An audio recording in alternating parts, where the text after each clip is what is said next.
ఇట్లా కేసీఆర్ గారు మేనల్లుండి మీరు ఒకసారి రావాలి లేదా మామయ్య మిమ్మల్ని కలుస్తానంటున్నాడు, మీరు ఎక్కడ ఉంటారో చెప్తే నేను తీసుకొస్తాను కూడా అన్నాడు. అంటే అట్లా అవసరం లేదు.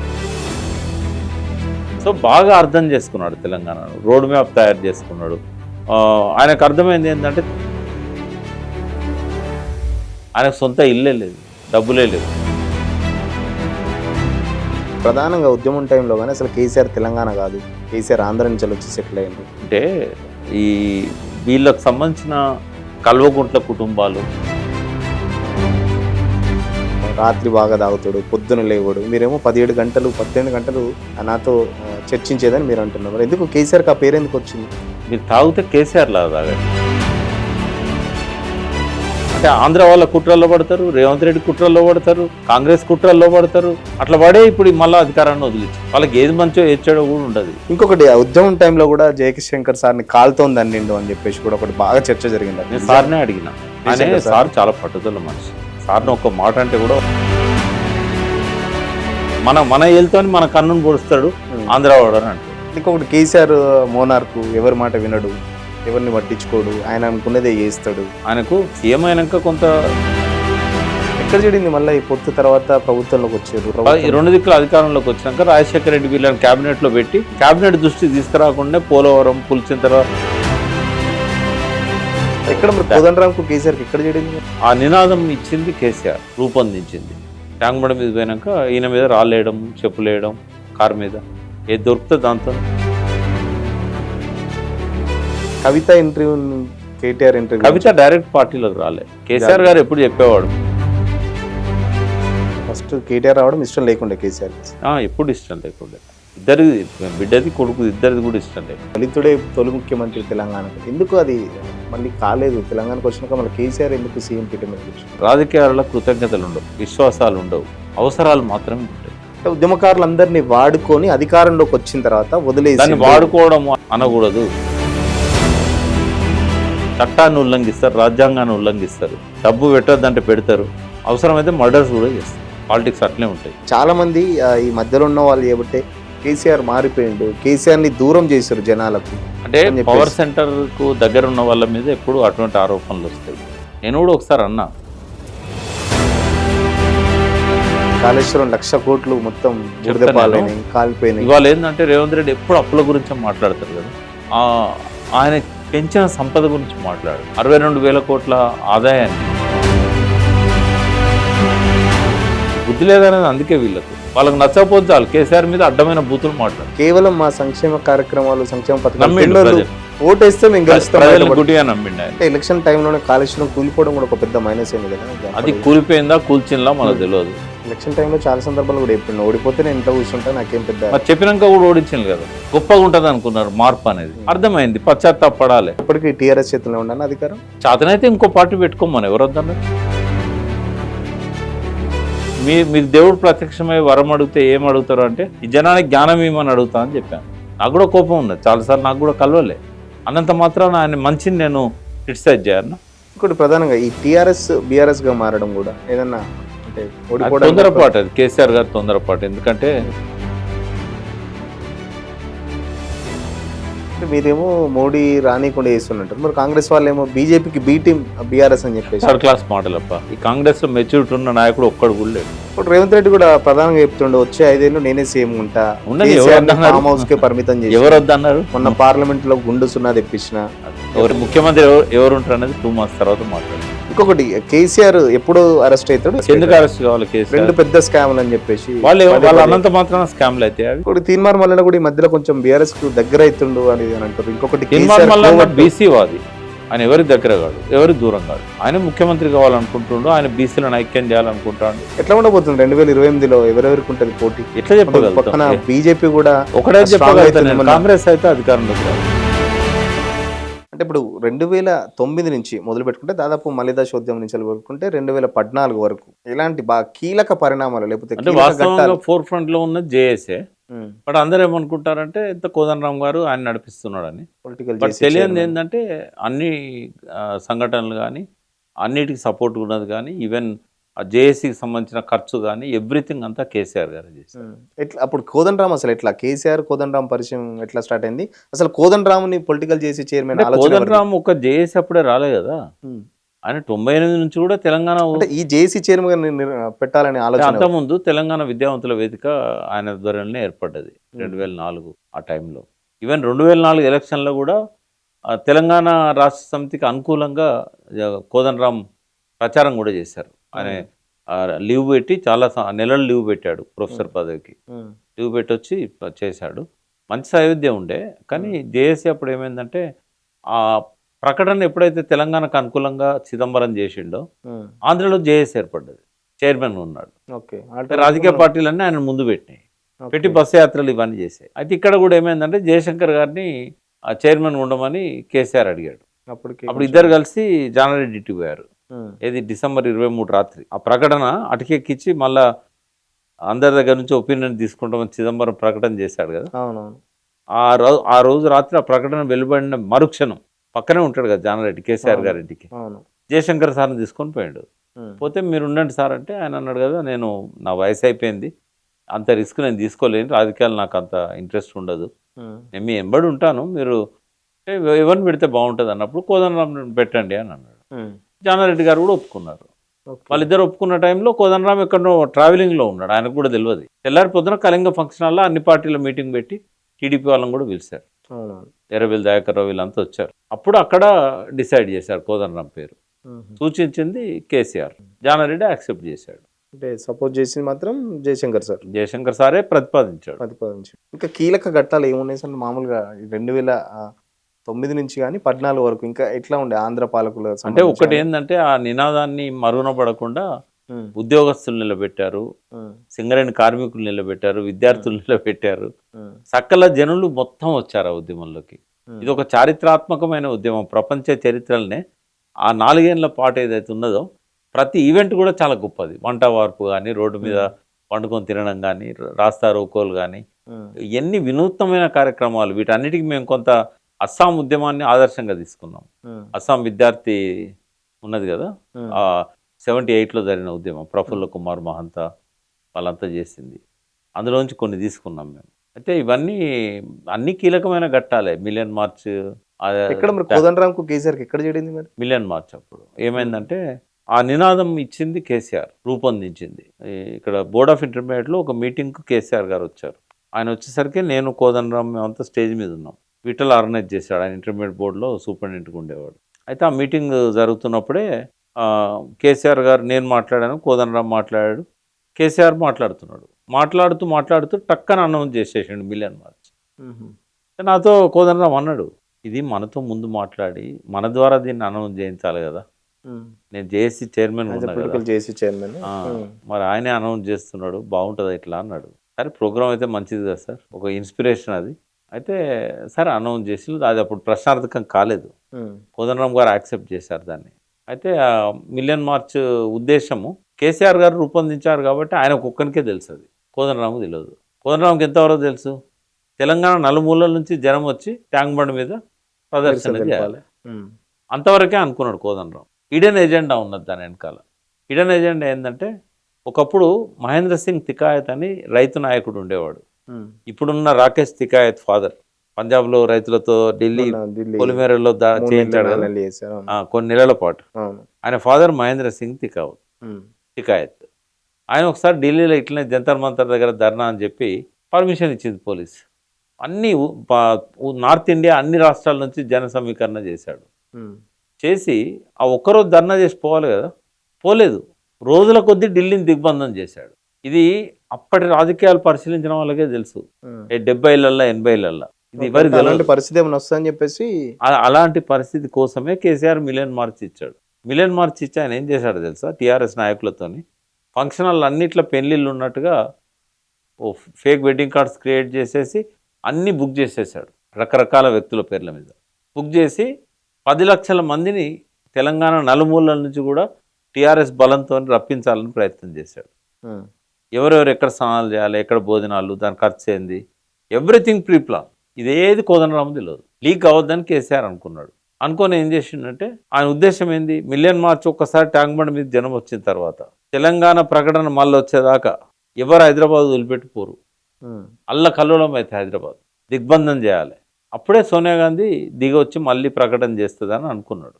కానీ జరిగింది ఏంటంటే ఈ మిలియన్ మార్చ్ ప్రిపరేషన్ జరుగుతున్న టైంలో సోనియా గాంధీ క్యాన్సర్ అని తెలిసింది, సర్వికల్ క్యాన్సర్. ఆమె అమెరికా వెళ్ళిపోయింది ట్రీట్మెంట్కి, అమెరికా వెళ్ళిపోయి అక్కడే ఉండిపోయింది.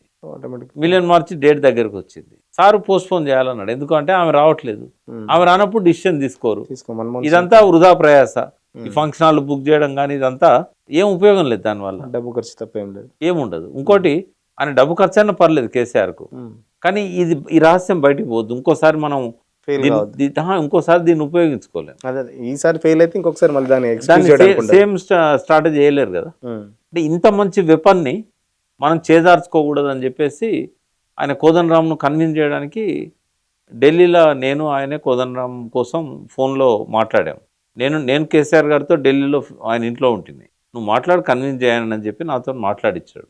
కానీ కోదండరామ్ గారు కన్విన్స్ కాలే, కంటిన్యూస్ లేదు అన్ని ప్రిపరేషన్స్ అయినాక వాయిదేయడం ఎట్లా, ఇంకో 2 రోజుల ముందు చెప్పాడు కేసీఆర్. అంటే సోనియా గాంధీ వస్తుందేమో అని అనుకున్నాడు, బట్ రాలేదు. అయితే అప్పుడు నన్ను చెప్పమన్నాడు, ఆయన ఒక్కరికే చెప్పమన్నాడు, ఇట్లా మిలియన్ మార్చ్ స్ట్రాటజీ ఇది, దీన్ని కంటిన్యూగా దిగ్బంధం చేయాలనుకున్నాను తప్ప ఒక్కరోజు షో కాదు అది.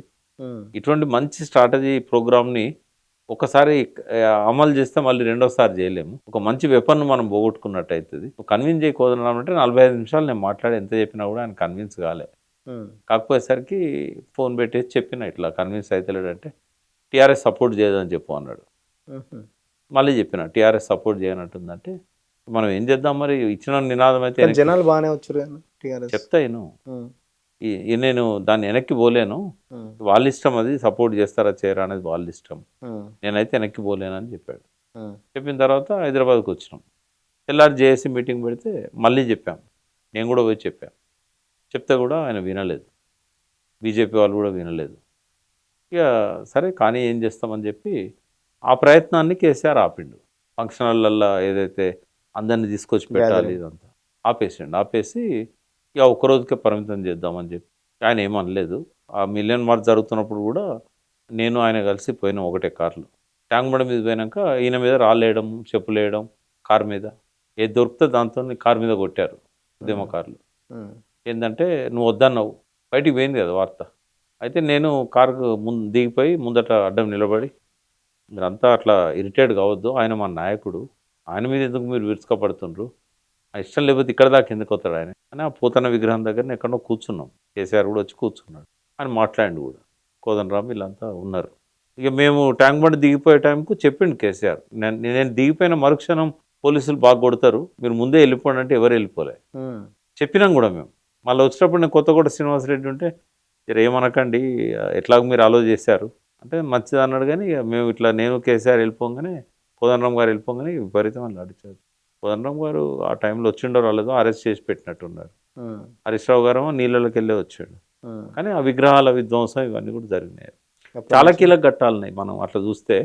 కానీ ఒక విషాదం ఏంటంటే కరెక్ట్ స్ట్రాటజీ లేక ఈ పిల్లలు చనిపోవడం, తర్వాత దాన్ని అర్థం చేసుకోలేకపోయినా అనిపిస్తుంది నాకు. ఈవెన్ కేసీఆర్ గారు, కోదండరామ్ గారు కూడా ఏంటంటే లగడపాటి అంటే ప్రభుత్వమే నిలబడకపోయే పరిస్థితి ఉన్నప్పుడు సోనియా గాంధీ ఎట్లా ఇస్తుంది తెలంగాణ, బిల్లు పెట్టే పరిస్థితి రాదు కదా. అది అర్థం చేసుకోవడంలో కొంత వైఫల్యం ఉంది, దానివల్లనే పిల్లలు చనిపోయిన అనేది ఒకటి. అంటే ఎమోషన్ని కంట్రోల్ చేయడానికి కూడా వీళ్ళెవరు ట్రై చేయలేదా మరి కేసీఆర్ గారు? ఎట్లా ఉంటుందంటే ఎమోషన్స్ వచ్చినప్పుడు దానికి సరిపోయే ప్రోగ్రామ్ ఇవ్వకపోతే అది మన మీదే తిరిగి పనిచేస్తుంది. ఆ ఎమోషన్ ఆత్మహత్యలో దారితీస్తుంది. అది తెలంగాణ ఉద్యమంలో వచ్చిన పెద్ద పొరపాటు. అది ఎమోషన్ అవుట్బర్స్ట్ కావాలంటే వైలెన్స్ జరుగుతుంది, వైలెన్స్ ఇష్టం లేదు, వైలెన్స్ ఇష్టం లేనప్పుడు ఆత్మార్పణం అవుతుంది. ఆ పిల్లల్ని కంట్రోల్ చేయగలిగే పరిస్థితి కూడా అప్పుడు లేకుండే. ఎవరికి వాళ్ళు నడిచే రైలుకి, పరిగెత్తే రైలుకి ఎదురుగా పోయిన్లు, కరెంట్ తీగలు పట్టుకున్నారు, రకరకాల పద్ధతులు ఆత్మహత్యలు కూడా కాల్చుకున్న సందర్భాలున్నాయి. ఎమోషన్స్ను కంట్రోల్ చేయలేకపోయాను. అది చెప్పినా కదా, ఆగం ఎక్కువ ఉంటుంది తెలంగాణలో, ఆవేశం ఎక్కువ ఉంటుంది, ఆగం ఎక్కువ ఉంటుంది. ఒకసారి ఆ అశాంతికి గురైనంటే వాళ్ళు ఏం చేసుకుంటారో మనకే తెలియదు. హత్యలు చేయలేదు, ఆత్మహత్యలు చేసుకున్నారు. అంటే ఒకవేళ కనుక ఉద్యమ నాయకులు అటువంటి కార్యక్రమం ఇచ్చుంటే వైలెన్స్ విపరీతంగా జరిగేది. చాలామంది ఆంధ్ర కుటుంబాల మీద దాడులు జరిగేది, 69లో కొంత జరిగినాయి కదా, ఆ టైం అట్లా జరిగేది. చాలా మంది అప్పట్లో ఏదైనా సంక్రాంతికి వెళ్తే కూడా ఆంధ్ర అది వాళ్ళు పిడమర్తి రవి తను ఇచ్చిన స్టేట్మెంట్ అది. ఎవరైతే ఆంధ్రాకి పోతారో మళ్ళీ రాలేరు అంటే చాలా మంది పోలేదు కూడా అప్పుడు. ఇవన్నీ కొద్ది ఎమోషన్స్ విద్యార్థులు తెలంగాణ ఉద్యమంలోకి వస్తేనే మన కంట్రోల్ ఉండదని కేసీఆర్ గారు చాలా కాలం విద్యార్థులను రానియలేదు. 2008లో అప్పుడు మేము మళ్ళీ 7లో విద్యార్థులకు శిక్షణా తరగతులు పెట్టి మళ్ళీ అందరినీ మేము ఇప్పుడు ఉద్యమంలో విద్యార్థులు రాజకీయ అంటే ఉద్యమం అంటున్నారు. ఇప్పుడు కేసీఆర్ అప్పుడు ఉద్యమం స్టార్ట్ చేసినప్పుడు కూడా దీక్ష విరమించడం అని చెప్పేసి ఓయిలో బగ్గుమన్నది. ఇక కేసీఆర్ నమ్ముకుంటే ఉద్యమం కాదని చెప్పేసి అంటే ఓయిలో మీకు గుర్తు చేయదలుచుకున్నాను నేను. ఎప్పుడు కూడా ప్యారలల్ ఆర్గనైజేషన్స్ పనిచేసినాయి. అందరూ టీఆర్ఎస్తోనే లేరు కదా. తెలంగాణ ప్రజా ఫ్రంట్ అని వీళ్ళంతా బిమ్మలక్క ఒక దిక్కు, తర్వాత ఇటు భూమయ్య ఆకుల భూమయ్య గారు ఒక దిక్కు, గద్దర్ ఒక దిక్కు, వేదకుమార్ వీళ్ళంతా, బెల్లయ్య నాయక్ ఒక దిక్కు, కొండలక్ష్మణ్ బాపూజీ ఒక దిక్కు, ఎన్నో ప్రత్యామ్నాయ సంస్థలు వచ్చినాయి, ఫ్రంట్లు వచ్చినాయి. అంటే తెలంగాణ ఉద్యమం మొత్తాన్ని ఒక కేసీఆర్ గారే క్లెయిమ్ చేసుకోవడానికి కూడా లేదు. కాకపోతే చోదక శక్తి ఆయన పెట్టకపోతే ఎవరు వచ్చేవాళ్ళు కాదు, ఆయన లేకపోతే తెలంగాణ వచ్చేది కూడా కాదు. కానీ ప్రత్యామ్నాయంగా కూడా కొన్ని శక్తులు ఉన్నాయి తెలంగాణ ఉద్యమంలో. ఫస్ట్ ర్యాంక్ మాత్రం కేసీఆర్ కంటారా? First best. First the best. ఇంకొకటి ఈ Kavitha interview, KTR interview. Kavitha direct పార్టీలోకి రాలే. కేసీఆర్ గారు ఎప్పుడు చెప్పేవాడు, మియా బీబీ మేమిద్దరమే, మా పిల్లలంతా అమెరికాలో, మేము తప్ప ఇంకా ఇక్కడ ఎవరు మా కుటుంబం తరఫున రారు అని. ఆయన ఉద్దేశం కూడా అదే ఉండే. మొట్టమొదటిసారి కేటీఆర్ గారు పార్టీలోకి వస్తానని చెప్పి ఎగ్జిక్యూటివ్ కమిటీ మెంబర్స్ లిస్ట్లో తన పేరు రాయమన్నారు. అప్పుడు నేను కేసీఆర్ గారితో ఢిల్లీలో ఉన్నా, కేంద్ర మంత్రి ఉన్నారు ఆయన 2006లో. సుదర్శన్ రావు అని సిటీ ప్రెసిడెంట్ లిస్ట్ పట్టుకొస్తే నేను అన్న కేటీఆర్ పేరు ఎందుకు రాష్ట్రం ఇలా అంటే ఆయనకి ఇంట్రెస్ట్ ఉంది, మనం ఎట్లా వద్దంటాం అన్నాడు. కేసీఆర్ అన్ని పేరు చదువుకుంటూ లాస్ట్కు ఏమైనా తమాషా అవుతుందా అన్నాడు నాతో. ఎందుకంటే వీని పేరు ఎందుకు పెట్టినావు అన్నాడు. ఆయనకి ఇంట్రెస్ట్ ఉందట అన్న. ఆయనకి ఇంట్రెస్ట్ ఉంటే మనం బ్లేమ్ అవుతామా? మనం చెప్పినాం కదా మియా బీబీ ఇద్దరమే అని చెప్పినాం, మళ్ళీ పిల్లలు రారని చెప్పినాం, వద్దు ఏం తొందర వస్తుందట అని చెప్పి కొట్టేసిండు. రాష్ట్ర కమిటీలో వేయలేదు ఆయనకి. మళ్ళీ నెక్స్ట్ ఇయర్ ఉద్యమం తీవ్రస్థాయికి పోతున్న టైంలో కేటీఆర్ వచ్చాడు. ఆయనకు పదవి ఇవ్వకపోయినా అన్ని కార్యక్రమాల్లో పాల్గొంటూ వచ్చాడు. కవిత గారేమో జాగృతి, ఆమె జాగృతి పేరుతోని బతుకమ్మ, ఆమె పార్టీలోకి రాలే, ఆమె నేరుగా ఆ రకంగా వచ్చింది. 2009లో కేటీఆర్ గారు నేను ఎమ్మెల్యేగా పోటీ చేస్తా అని చెప్పి ఆయన పట్టుబట్టాడు. కేకే మహేందర్కి అది ఫిక్స్ అయింది సిరిసిల్ల. ఇంకా ఈయన రావడంతో యాక్చువల్గా ఇది అంత జరగడానికి కారణం ఏంటంటే వినోద్ కుమార్ గారు, ఆయన భూపాలపల్లి ఎమ్మెల్యేగా నిలబడడం అంటే ఆయనే కరీంనగర్ ఎంపీగా వచ్చాడు. కరీంనగర్ ఎంపీగా ఈయన పోటీ చేయాలి, ఎవరు కేటీఆర్. అంతకుముందు టర్మ్లో కేసీఆర్ ఉన్నాడు. నెక్స్ట్ 2009లో మహబూబ్నగర్ పోయింది కేసీఆర్. ఇక్కడ కేటీఆర్ నిలబడాలని ఆయన మహబూబ్నగర్ పోయింది. ఈయనేమన్నాడు, నాకు ఎంపీ వద్దు, నాకు ఎమ్మెల్యే కావాలన్నాడు. ఆయనకి ఎమ్మెల్యే చేయడానికి మహేందర్ రెడ్డిని ఉండమని చెప్పాం. అని నేను ఎంత చేసుకున్నా నేను ఎందుకుంటాను రిజైన్ చేసి పోటీ చేశాడు.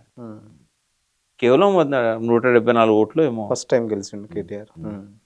మళ్ళీ బై ఎలక్షన్లు వచ్చేవరకు వేలల్లో ఉంది అది. అట్లా జరిగింది ఆయన ఎంట్రీ. ఫస్ట్ కేటీఆర్ రావడం ఇష్టం లేకుండే కేసీఆర్. ఎప్పుడు ఇష్టం లేకుండే, ఇద్దరిది బిడ్డది కొడుకు ఇద్దరిది కూడా ఇష్టం లేకుండా. బట్ ఇక వాళ్ళంతా వాళ్ళు డైరెక్ట్ వచ్చేసింది, మాకు లేదా హక్కు లేదా, మీరు ఒక్కరే కష్టపడతారా. ఒకటి నేను అప్రిషియేట్ చేసేది ఏంటంటే వీళ్ళు అధికారంలో ఉన్నప్పుడు వస్తే మనం తప్పట్టవచ్చు, కష్టాల్లో ఉన్నప్పుడు వచ్చారు, ఉద్యమంలో నానా రకాల బాధలు ఉన్నప్పుడు వచ్చారు. వచ్చినప్పుడు అది ఒక తోడైన ఒక మహాశక్తి లాగానే ఉన్నారు ఇద్దరు కూడా. వాళ్ళ అదృష్టం ఏందో కానీ ఇటు హరీష్ రావు గారు కానీ కేటీఆర్ కానీ కవిత గారు కానీ మంచి ఉపన్యాసకులు, ప్రతి విషయం మీద అవగాహన పెంచుకున్న వాళ్ళు. కొద్ది రోజుల్లోనే హిందీలో ఉర్దూలో కూడా అనర్గళంగా మాట్లాడే శక్తి సంపాదించుకున్నారు, విషయాల మీద పరిజ్ఞానాన్ని కలిగి ఉన్నారు వాళ్ళు. పార్టీలో కేటీఆర్ కవిత కంటే హరీష్ రావు సీనియర్. హరీష్ రావు మొదటి నుంచి ఆయన కేసీఆర్ ట్రాన్స్పోర్ట్ మినిస్టర్ ఉన్నప్పటి నుంచి ఆయనకు సపోర్ట్గా ఉండేవాడు. బట్ ఏదున్నా వాళ్ళ వాక్చాతుర్యం, వాళ్ళ అవగాహన శక్తి. ఇప్పుడు దేశం అంతా అనుకున్నది కేటీఆర్ లాంటి ఒక ఐటీ మినిస్టర్ మాకుంటే బాగుండేది. గొప్ప వాళ్ళు ఇప్పుడు ఎవరిని చూసినా కూడా చీఫ్ మినిస్టర్ స్థాయికి తక్కువగా ఉన్న వాళ్ళు ఎవరు లేరు. కేసీఆర్ గారు ఎన్నో విషయాలలో పనులలో బిజీగా ఉన్నప్పుడు డిఫాక్టో చీఫ్ మినిస్టర్ కేటీఆర్ గారే యాక్ట్ చేశారు కదా. అన్ని శాఖల మీద కూడా ఆయన ప్రాతినిధ్యం ఉండేది, ఆయన ప్రభావం ఉండేది.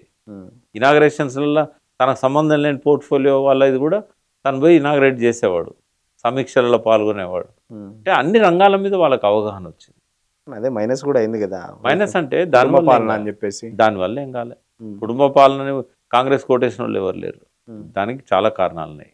కర్ణుడి చావుకు 1000 కారణాలు అన్నట్టు ఏదున్నా తెలంగాణ పిల్లల దురదృష్టం వదులుకోవడం. ఎందుకంటే బంగారు తెలంగాణ అనేది సాకారం అవుతున్న దశలో ఏ రాష్ట్ర ముఖ్యమంత్రి కూడా చేయనంత గొప్పగా తెలంగాణను 9.5 ఏళ్లలో డెవలప్ చేశాడు అన్ని రంగాల్లో. 2014 ఉద్యమం అంతా అయిపోయింది. బీఆర్ఎస్ అప్పుడు టీఆర్ఎస్ అధికారంలోకి వచ్చింది. ముఖ్యంగా ప్రధానంగా కేసీఆర్ కూడా చాలా సందర్భాల్లో ఇప్పుడు దళితుడే తొలి ముఖ్యమంత్రి తెలంగాణకు. ఎందుకు అది మళ్ళీ కాలేదు? తెలంగాణకు వచ్చినాక మళ్ళీ కేసీఆర్ ఎందుకు సీఎం పీఠం మీద కూర్చున్నాడు? అంటే మనకు అన్ని గొల్లాలు పెట్టారు కదా శ్రీకృష్ణ కమిటీ వచ్చిన తర్వాత.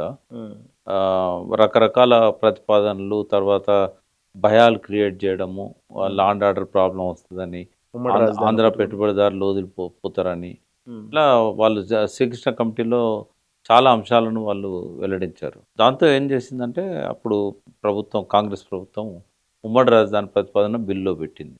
లా అండ్ ఆర్డర్ గవర్నర్ చేతిలో పెట్టారు హైదరాబాద్. ఇదంతా కూడా ఇవన్నీ ఉండడం వల్ల మళ్ళీ ఆ రోజుల్లో చంద్రబాబు నాయుడు తన స్టాండ్కు వ్యతిరేకంగా 2008 దసరా పండుగ రోజు ప్రణబ్ ముఖర్జీకి మళ్ళీ లెటర్ పంపించారు, మేము తెలంగాణను సపోర్ట్ చేస్తున్నామని. తీరా బిల్లు పెట్టక ముందే 2009 కేసీఆర్ నిరాహార దీక్ష తర్వాత బస్సులన్నీ మాట్లాడి తెలుగుదేశం ఆఫీస్ నుంచి కాంగ్రెస్ నాయకుల్ని ఎక్కించుకొని తెలంగాణ యుద్ధాన్ని సమైక్యాంధ్ర కృత్రిమ ఉద్యమాన్ని మొదలుపెట్టాడు. తర్వాత మళ్ళీ శ్రీకృష్ణ కమిటీ ముందు పోయి కడియం శ్రేయర్ ఒక మాట మాట్లాడాడు, ఆంధ్ర ప్రతినిధి ఇంకో మాట మాట్లాడాడు. రెండు కళ్ళ సిద్ధాంతం అన్నారు. దీన్ని నమ్మేటట్లేదు. రెండవది ఏంటంటే తెలంగాణ బిల్లు పెట్టే టైంకు ఓ స్పెషల్ ఫ్లైట్ వేసుకొని అటు పోయి ఉద్ధవ్ ఠాకరేను, తర్వాత ములాయం సింగ్ యాదవ్ను, ఇట్లా అందరినీ పోయి స్పెషల్ హెలికాప్టర్లు పోయి మీరు తెలంగాణకు మద్దతు ఇవ్వద్దని చెప్పిండు. తర్వాత అద్వానీని కలిసిండు, నరేంద్ర మోడీని కలిసిండు, గుజరాత్ చీఫ్ మినిస్టర్ ఉండప్పుడు. అయితే ఆ రోజున్న పరిస్థితి ఏంటంటే తెలంగాణ వచ్చిన తర్వాత ఈ చంద్రబాబు ఇక్కడ ఆంధ్రలో గెలుస్తున్నాడు, ముఖ్యమంత్రి అవుతున్నాడు. నరేంద్ర మోడీ ప్రధానమంత్రి అవుతున్నాడు. ఇద్దరు తెలంగాణను వ్యతిరేకించారు. మళ్ళీ ఇద్దరు తెలంగాణ కాంగ్రెస్ పార్టీ తెలంగాణ బిల్లు పెట్టినప్పుడు ప్రజలకు అన్యాయం చేసింది. ఇదే ఆర్టికల్ 3 ప్రకారం మళ్ళీ ఆంధ్ర తెలంగాణను కలిపే బిల్లు కూడా పెట్టవచ్చు. అటువంటి ప్రమాదం ఉంటుంది. తర్వాత law and order issues create చేయవచ్చు. ఇట్లాంటివి చాలా ఉన్నాయి. కాబట్టి ఆయన ఏమనుకున్నాడంటే ఎవరికి ముఖ్యమంత్రి ఇచ్చినా కూడా ఈ ఆంధ్ర వాళ్ళ కుట్రలను ఎదుర్కోవాలంటే కష్టమవుతుంది, కాబట్టి నేనైతేనే దీన్ని కరెక్ట్గా ఎదుర్కొంటా అని చెప్పేసి ఆయన ఒక నిర్ణయానికి వచ్చాడు. కన్విన్స్ చేయలేకపోయారు. ఇప్పటికీ ఆ బదనం అయితే ఉన్నది కేసీఆర్ ఉన్నది. కానీ ఇప్పుడు నేను కూడా కన్విన్స్ అయినా. ఏంటంటే నేనే చెప్పాను అప్పుడు టీవీలో, ఇది పూర్తి తెలంగాణ రాలే కదా మనకు, 10 ఏళ్ళ దాకా ఉమ్మడి రాజధాని, లా అండ్ ఆర్డర్ గవర్నర్ చేతిలో ఉంది. తెలంగాణ తల్లిని చంపి బిడ్డని ఇచ్చిందని చెప్పి నరేంద్ర మోడీ అన్నాడు. ఈయన స్పెషల్ ఫ్లైట్ వేసుకొని పోయి అన్ని రాష్ట్రాలు తిరిగి వచ్చిండు. కాబట్టి రేపు మళ్ళీ అదే ఆర్టికల్ 3 ప్రకారం కాంగ్రెస్ తప్పు చేసిందని చెప్పి మళ్ళీ కలపడానికి గ్యారంటీ ఏమున్నది? బీజేపీ కలపవచ్చు కదా. ఎందుకంటే అద్వానీ ఆధ్వర్యంలో అప్పుడు బిల్లే పెట్టారు కూడా గొప్ప చెప్తారు కదా, సుష్మా స్వరాజ్ అండ్ అప్పుడు ఎవరు అరుణ్ జైట్లీ అంటే వీళ్ళు సపోర్ట్ చేయడానికి కూడా మన దగ్గర నుంచి కొంతమంది ముఖ్యులు ఆర్ఎస్ఎస్ నాగపూర్ వాళ్ళని ఇన్ఫ్లుయెన్స్ చేసి ఇచ్చిన మాట కట్టుబడి ఉండాలని చెప్పి వాళ్ళని కట్టడి చేస్తే వాళ్ళ దగ్గర నుంచి ఫోన్లు పోతే వాళ్ళు సపోర్ట్ చేశారు. సుష్మా స్వరాజ్కి ఉండే, బట్ పార్టీకి లేకుండా అద్వానీ దానికి చేశాడు. ప్రధానమంత్రి క్యాండిడేట్ నరేంద్ర మోడీ అప్పుడు. కాబట్టి అప్పుడు సపోర్ట్ చేయడానికి కూడా చాలా కష్టపడాల్సి వచ్చింది. సుష్మా స్వరాజ్ కూడా పార్టీని సుష్మా స్వరాజ్ ఒక్కతే తెలంగాణ పట్ల హైలీ కమిటెడ్ ఉండే. అంటే ఇక్కడ కిషన్ రెడ్డి కానీ, దత్తాత్రేయ కానీ, విద్యాసాగర్ రావు గారు కానీ వీళ్ళందరూ వాళ్ళు ఎఫర్ట్స్ పెట్టి అద్వానీ దగ్గర పోయి ఏడ్చిండు విద్యాసాగర్ రావు గారు. అన్నిటి వల్ల వచ్చింది వాళ్ళ సపోర్ట్. బట్ మాకు ఒక భయం ఉండే మళ్ళీ ఎక్కడ వీళ్ళు కలుపుతారేమో అని. కానీ కేసీఆర్ గారు అయితేనే సమర్థంగా ఎదుర్కోగలుగుతాడు వీళ్ళ కుట్రల్ని, కుతంత్రాలు. ఇంకోటి మనము దళితుడున్నా ఇంకోరున్నా కూడా కేసీఆర్ గారికి ఉన్నంత అవగాహన అయితే తెలంగాణ మీద ఎవరికి ఉండే అవకాశం లేదు. మనము రాజకీయాలలో ఎట్లుంటాయంటే అవసరాల కోసం మాట్లాడుతుంటారు, అన్నీ అమలు చేయాలని ఎక్కడ ఉండదు. కొన్నిసార్లు అప్పటి సందర్భాన్ని బట్టి మాట్లాడుతుంటారు. కేసీఆర్ చాలా సందర్భాలు అన్నాడు కదా, తల నరుక్కుంటా కానీ ఇచ్చిన మాట అట్లా అంటే నమ్ముతారు కదా. దేవేంద్ర గౌడ్ కూడా అన్నాడు, చంద్రబాబు నాయుడు కూడా అన్నారు. నేను అనేది ఏంటంటే రాజకీయాలలో ఇచ్చిన మాట కట్టుబడి ఉండడం కంటే ఆనాటి పరిస్థితుల తగ్గట్టుగా ఎట్లా ఉండాలనేది ఇంపార్టెంట్. ఎప్పుడు కూడా ఏ నాయకుడు కూడా నేను మాట ఇచ్చినా కాబట్టి ఎంత నష్టమైనా పర్లేదు నేను మాట కట్టుబడి ఉంటానే నాయకుడు ఈ రోజుల్లో లేరు, ఉండరు కూడా. ఎప్పుడో వావిలాల గోపాలకృష్ణ గారితోనే పోయింది లాస్ట్. ఈ was the last ethical and moral politician. ఆ తర్వాత ఏ నాయకులలో కొందరు ఉండొచ్చు, ఒక్కరిద్దరు. బట్ ఒక ముఖ్యమంత్రి స్థానంలో ఉన్న వ్యక్తి కానీ, ఒక పార్టీ అధినేత కానీ ఇచ్చిన అన్ని మాటలను నిలబెట్టుకోవడం అనేది సాధ్యం కాదు. ఆ, అది అవసరాలను బట్టి రాజకీయాలలో అప్పటికప్పుడు నిర్ణయాలు తీసుకుంటారు. ఇట్లా ఉద్యమం తర్వాత మీరు ఉద్యమం ముందు కేసీఆర్ చూసారు, ఉద్యమం తర్వాత 2014 తర్వాత సీఎం అయిండు. ఏం చూసారు? కేసీఆర్లో వచ్చిన మార్పులు ఏం గమనించారు ఎక్కువ మీరు? అంటే ఒక ముఖ్యమంత్రిగా సమయాభావం ఉంటుంది. ముఖ్యమంత్రిగా అందరికి అందుబాటులో ఉండరు. జెడ్ కేటగిరీ వాళ్ళు వస్తారు గేట్ దగ్గర, వాళ్ళందరినీ గుర్తుపట్టరు. బట్ ఆయన చెప్పే చేసిండు కదా, ఆయన తప్పట్టాల్సిందేంది? ఇప్పటిదాకా నాది ఉద్యమ పార్టీ, ఉద్యమం కోసం నేను ఉద్యమ పార్టీ నాయకుని ఉన్నాను. ఇప్పటి నుంచి నేను అధికారంలోకి రావాలి కాబట్టి ఫక్త్ రాజకీయ పార్టీ అని నాది ఉంటుంది. ఈ రెండింటిని బ్యాలెన్స్ చేయడం అనేది సాధ్యం కాదనే ఉద్దేశంతో రాజకీయ పద్ధతులనే ముందుకు పోతా అని చెప్పాడు. ఆనాడు ఆయన ఉద్యమం కోసం ఉద్యమకారులంతా అవసరమయ్యారు. రాజకీయ పార్టీ అధికారంలోకి రావాలి కాబట్టి ఆ రాజకీయాలలో అనుభవం ఉన్న వాళ్ళు తనకు అవసరమైనలు. ఎలక్షన్ల ముందు కానీ, ఎలక్షన్ల అప్పుడు కానీ, ఎలక్షన్లో గెలిచిన తర్వాత కానీ. ఇక్కడ దాదాపు అంటే ఉద్యమకారుల మీద చేసుకున్న వాళ్ళంతా మళ్ళీ బీఆర్ఎస్లోకి గవర్నమెంట్లోకి వచ్చారు అనేది అట్లా చూడొద్దు. ఉద్యమ ద్రోహులు, ఉద్యమ కాలంలో వాళ్ళు ఉద్యమ ద్రోహులే కావచ్చు. అంటే మనిషి మారడా? తలసాని శ్రీనివాస్ యాదవ్ ఉన్నాడు, ఆయన గెలిచింది కూడా టీడీపీ నుంచి. బట్ ఆయన హైదరాబాద్లో బలం పెంచుకోవడానికి మున్సిపాలిటీకి ఎన్నికలు వస్తున్నాయి, మున్సిపల్ కార్పొరేషన్కు. ఆయన లేకుండా మనకు మెజారిటీ రాదు కాబట్టి మన పార్టీ ప్రయోజనాల కోసం ఆయన కలుపుకుందామని కేసీఆర్ అనుకున్నాడు. ఒక ఎమ్మెల్యేగా తను అదనంగా మనకు జోడవుతున్నాడు. 63 ఉండ్రి, నలుగురిని తీసేస్తే మళ్ళీ గవర్నమెంట్ పడిపోయేటట్టుంది. ఇంకోటి ఆ పార్టీలో అగ్రెసివ్గా ఉన్నాడు తలసాని. ఫైనాన్షియల్ కూడా ఫస్ట్ ఏంటంటే ఆ వ్యతిరేకత తగ్గుతుంది కదా యూనిట్ వస్తే. ఇప్పుడు అవతలినప్పుడు కేసీఆర్ నిన్నైనా అంటాడు, ఇందులోకి వచ్చిన తర్వాత అంటాడా? అన్నాడు కదా. ఒకటి. రెండోది, ఆయన ద్వారా బలం పెరుగుతుంది మనది. మళ్ళీ చెప్తున్నా, రాజకీయాలలో కృతజ్ఞతలు ఉండవు, విశ్వాసాలు ఉండవు, అవసరాలు మాత్రమే ఉంటాయి. అవసరానికి ఎటువంటి వాడినైనా మన దిక్కు తెచ్చుకుంటాం. కొండా సురేఖను పార్టీలోకి ఆహ్వానించినప్పుడు నేను ఒక మాట అన్నా, మానుకోటలో ఆమె ఏమన్నా చేయని, అది ఉద్యమకాలం. ఆమె రాజకీయంగా చాలా బలమైన శక్తి, 3 నియోజకవర్గాలను ప్రభావితం చేయగలిగిన వ్యక్తి. మనం తెలంగాణ ఉద్యమం అంతా ఒక ఎత్తు ఉండి ఓడించాలని చూసినా ఓడించలేకపోయినాం కదా. ఆమె గెలిచింది కదా పథకాల్లో. పార్టీ అంతా ఒక ఎత్తు ఉన్నా కూడా. సో పవర్ఫుల్ వెపన్ యుద్ధానికి పోయేటప్పుడు శత్రువు చేతులు ఉండాలనుకుంటామా, మన చేతులు ఉండాలనుకుంటామా? మన చేతుల్లో ఉండాలి. సో ఉద్యమకారులకు ఉన్న ఆగం ఏంటంటే, ఆయన పక్క చెప్పిండు, నాది ఇప్పటి నుంచి ఉద్యమ పార్టీ కాదు, ఫక్త్ రాజకీయ పార్టీ. నేనేం మటన్ నడుపుతున్నా, రాజకీయ పార్టీ అన్న తర్వాత కూడా మన జ్ఞానోదయం కాకపోతే ఎట్లా? ఎవడొద్దన్నాడు? ఆయన వద్దన్నాడు. ఉద్యమకారులంతా కలిసి పార్టీ పెట్టుకొని ఆ రోజే కోదండరామ్ను అధ్యక్షునిగా ప్రకటిస్తే పోకపోయేదా? ఏమన్నా మరి ఎలక్షన్లో పోయినాక అన్నాడా? ఉద్యమకారులందరినీ వాడుకొని అధికారంలోకి వచ్చిన తర్వాత వదిలేసి, దాన్ని వాడుకోవడం అనకూడదు. ఉద్యమకారులంతా రాజకీయాలలో పదవుల కోసము చేరినలా? ఇప్పుడు నేను అన్నా నా మాట, నాకు మా మంత్రి పదవి నేను నీతో పాటు ఉన్నా, మొదటి నుంచి నీకు పాఠాలు నేర్పిన అని చెప్పినా నేను కేసీఆర్కు. ఇస్తానంటే కూడా నేను వద్దన్నా. అంటే ఉద్యమకారులు తెలంగాణ కావాలనుకున్నారు, కానీ ఉద్యమంతో పాటు రాజకీయ నాయకులు కూడా కలిసి వచ్చారు. వేర్వేరు సందర్భాల్లో రాజకీయ నాయకులు తమ పార్టీలకు రాజీనామా చేసి బై ఎలక్షన్లలో గెలిచి వచ్చారు.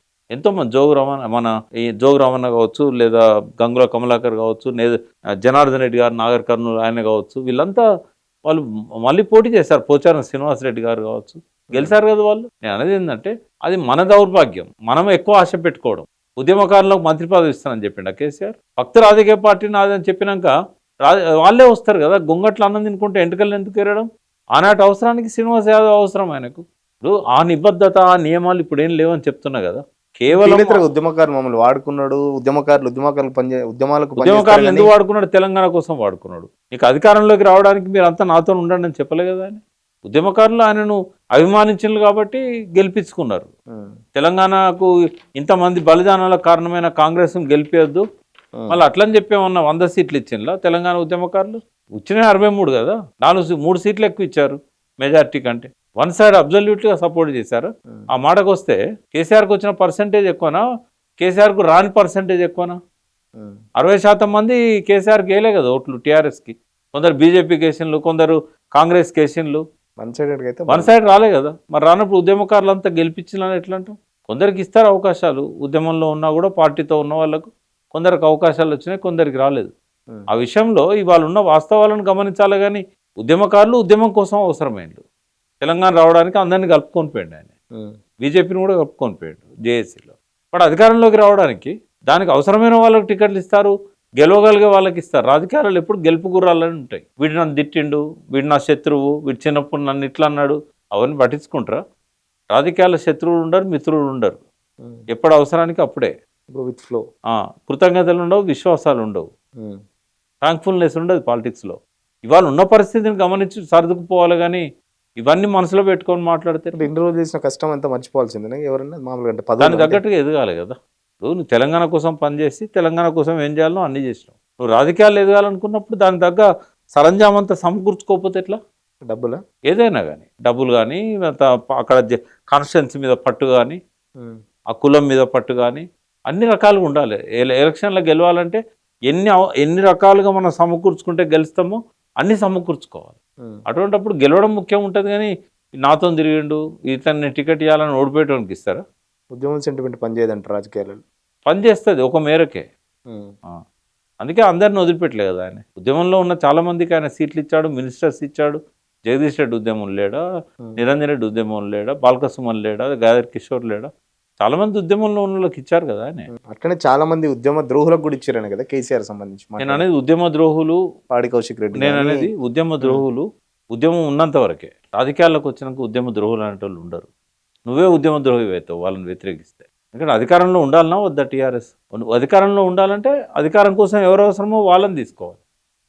రాజకీయాల్లో ఇవన్నీ ఉండవు, ద్రోహాలు ఉండవు, ఏముండవు. కృతజ్ఞత ఉండదు, ద్రోహం ఉండదు. రాజకీయాలలో అవసరమే ఉంటుంది. ట్యాగ్ లైన్ రాజకీయాలలో కొనసాగాలంటే అవసరాల ప్రాతిపదిక మీదనే ఉంటుంది. ఒక్కోసారి కన్న కొడుకు టికెట్ ఇయ్యరు పరిస్థితిని బట్టి. హరీష్ రావుకు మంత్రి పదవి ఇవ్వలేదు, పక్క పెట్టిండ్రు 1 year. ఈటల రాజేందర్కి ఇవ్వలేదు. రాజకీయాలలో ఎప్పుడు అవసరాలు అప్పుడే ఉంటాయి. మనం అతిగా ఊహించుకొని మన తప్పు కానీ ఆయన తప్పు కాదు అది. ఇవాళ ఉన్న సమకాలీన రాజకీయాలలో ఎట్లా ఉంటే ముందుకు పోవచ్చో కేసీఆర్ అట్లే ఉంటాడు. ఇప్పుడే కాదు, రాబోయే రోజుల్లో కూడా అట్లే ఉంటాడు. నో సెంటిమెంట్స్ ఉండకూడదు. ఉంటే కథం, రాజకీయాలు నిలబడలేరు ఉంటే. తన కోసం వదిలేయాల్సి. అవును, ఇప్పుడు ఆయన అంత వ్యతిరేకించిన కాంగ్రెస్ #1 విలన్ అని చెప్పి April 27 నాడు జలదృష్టంలో చెప్పిండా కేసీఆర్? మరి 2004లో పొత్తు పెట్టుకున్నాడు కదా. టీడీపీ మొదటి నుంచి విలన్ అని చెప్పిండా? అవసరం 10లో ఎందుకు పొత్తు పెట్టుకున్నాడు? అంటే చంద్రబాబు కంటే పెద్ద విప్లవ ద్రోహి ఉద్యమ ద్రోహి ఉంటాడా? మరి చంద్రబాబు నాయుడుతో పొత్తు కలిసినప్పుడు శ్రీనివాస్ యాదవ్ని ఎందుకు కలుపుకోకూడదు? కాబట్టి మన అవగాహన లోపము, మన తొందరపాటు, అంతేగాని రాజకీయాలు అట్లే ఉంటాయి. నీకు ఇష్టం ఉంటే ఉండు, లేకపోతే వీక్, అంతే. పార్టీ ఫిరాయింపుల గురించి కూడా ఏం చెప్తారు? నేను అనేది అన్నిటికి కూడా అవసరాలే. ట్యాగ్ లైన్ అనేది అవసరం. చట్టాన్ని ఉల్లంఘిస్తారు, రాజ్యాంగాన్ని ఉల్లంఘిస్తారు, డబ్బు పెట్టద్దంటే పెడతారు, అవసరమైతే మర్డర్స్ కూడా చేస్తారు. పాలిటిక్స్ అట్లే ఉంటాయి. రాజ్యాంగం మీద గొప్ప ప్రమాణం చేస్తారు కదా. చేస్తారు. పరిపాలనే ముఖ్యం కదా, పరిపాలనే ముఖ్యం. ఇట్లే ఉన్నాయి రాజకీయాలు. నేనేం చేస్తాను? నేను అందుకే లేను రాజకీయాలలో. నేను ఎందుకు ఎమ్మెల్యేగా పోటీ చేయలేదు, ఎందుకు ఎంపీగా టికెట్ అడగలేదు, ఎందుకు నేను ఎమ్మెల్సీ ఇస్తానంటే వద్దన్నా అంటే అటువంటి వాటిలలో నేను ఇమ్మడే లేను కాబట్టి. కానీ తెలంగాణను బాగు చేయాలంటే కేసీఆర్కు అవగాహన ఉన్నంతగా వేరే వాళ్ళకు లేదు. ఆయన స్థానాన్ని ఆయన కాపాడుకోవడానికి ఇవన్నీ చేసిండు, ఇక ముందు కూడా చేస్తాడు. ఎందుకంటే ఆయన అనుకున్నది ఏంది? ముళ్ళుతోనే తీయాలి. ఆయన 57 ఏళ్ళ విధ్వంసం నుంచి తెలంగాణను కాపాడాలనుకున్నాడు. ముఖ్యమంత్రి కొనసాగాలి కదా. ఆయన కొనసాగడానికి ఏం కావాలో అన్నీ చేస్తాడు. జయశంకర్ సారే చెప్పాడు. నా బుక్ తెలంగాణ టీఆర్ఎస్ 10 ఏళ్ల ప్రస్థానం అని నేను 2011లో ఒక బుక్ రాశాను. 10 సంవత్సరాలు పూర్తయిన సందర్భంగా రాస్తున్నా. ముందు మాట జయశంకర్ సార్ రాశాడు ఆ బుక్లో. అప్పటికి ఇంకొక 10 రోజులు అయితే చనిపోతాడు అనగది. 10-15 రోజులు చనిపోయాడు. తర్వాత ఒక 2 నెలలు చనిపోయాడు. అయితే ఆయన రాసింది ఏంటంటే, సమకాలీన రాజకీయాలలో ఎలా ఉంటే నెగ్గుకు రావచ్చో కేసీఆర్ అలాగే ఉన్నాడు, అలాగే ఉంటాడు. అది అర్థం చేసుకుంటే ఆ ఒక్క సెంటెన్స్ చాలదు. జయశంకర్ సార్కి అప్పుడు అర్థమైపోయింది. అర్థం కావడం ఏమన్నది, పాలిటిక్సే అట్లుంటాయని తెలుసు సార్కు.